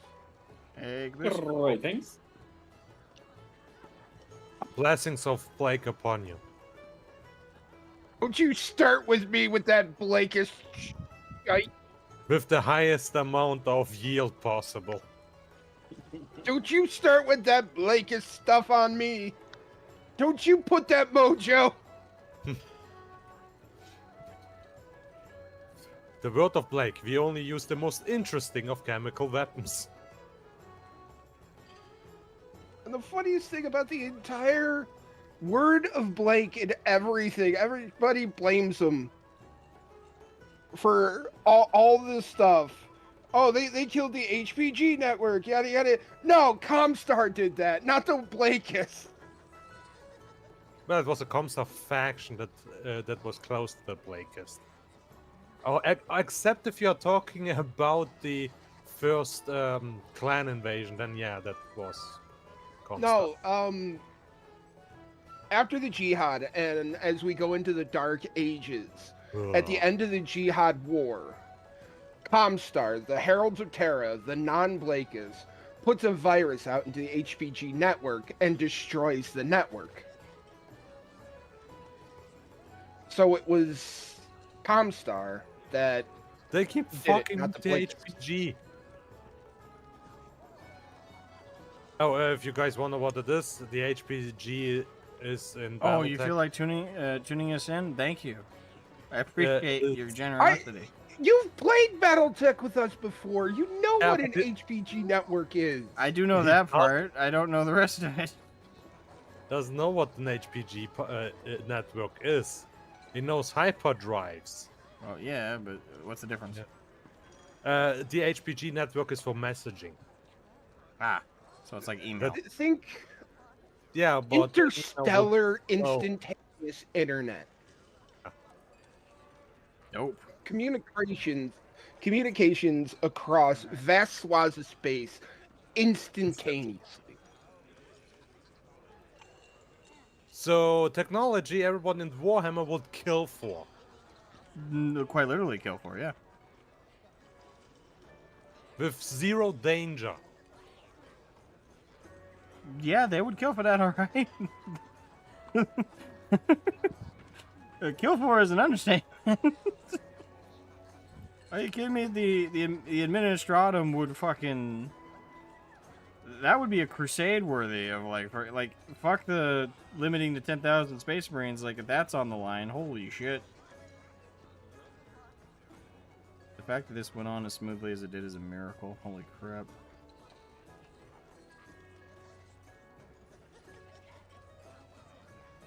I'll tell you this Skitarii minis are a bitch. Do you actually know one of the big reasons why in Battletech they don't use AI a lot?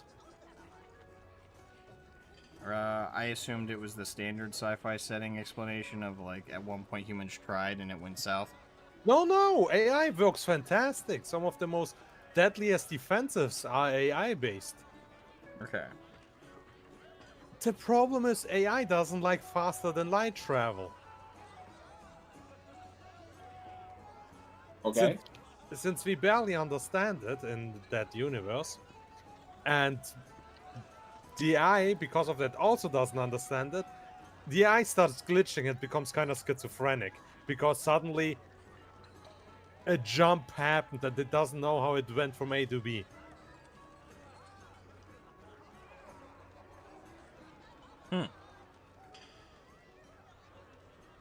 So the way of fast travel actually confuses the shit out of AI.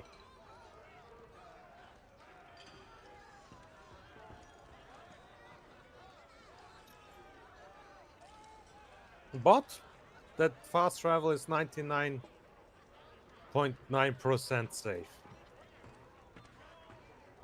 And that's what's important. Unless you fuck with it. And sometimes your ship comes, when it comes out from the other side, it might have some teeth markings on it. What? Yep.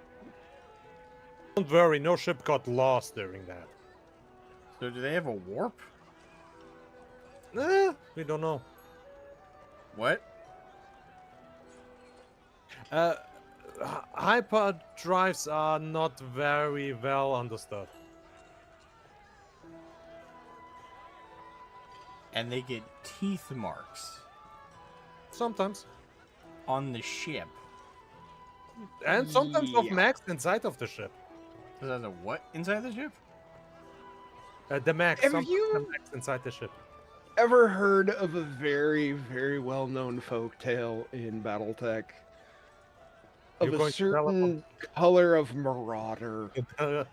The Black. He doesn't even need to know about the Black Marauder.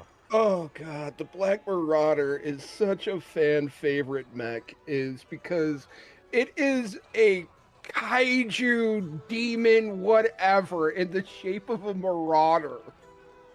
We don't know exactly 100% what it is, but it's awesome. Yeah. The funny thing about it, someone who kind of understood it said, what if it's not a marauder? What if it's just the only thing our mind can comprehend? And that's what our mind sees.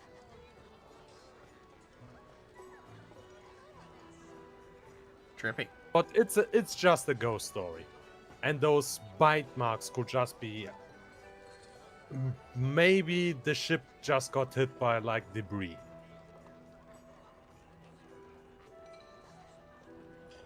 But that doesn't explain jump psychosis all that well. Because some people, after jumping, even though they jumped multiple times in their life, sometimes just get violently ill and sometimes just... There's jump psychosis, there's jump illness, and there's also misjumps. If you're in a misjump in a Battletech setting, you are fucked with a capital F-U-C-K-E-D. Well, some misjumps are just you are a couple,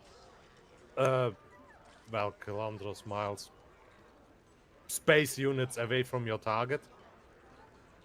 That's the most common one. Others just fuse the entire crew into the, like, ship itself. But to be fair, you need to really fuck with the hyperdrive to get something like that happen.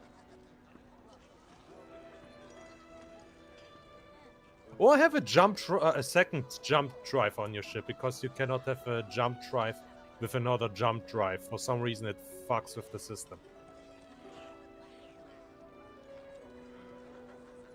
So if you want to transport a hyperdrive, you need to disassemble it and put it on different ships.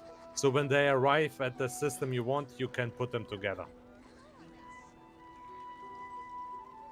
No one knows why. But hey, if you have technology that fucks with the inner workings of the universe, don't ask questions. Unless you want nightmares. Alright, so I am going to probably finish assembling these off stream or do another stream sometime in the next few days. I do know that tomorrow and or Monday I need to work on my car.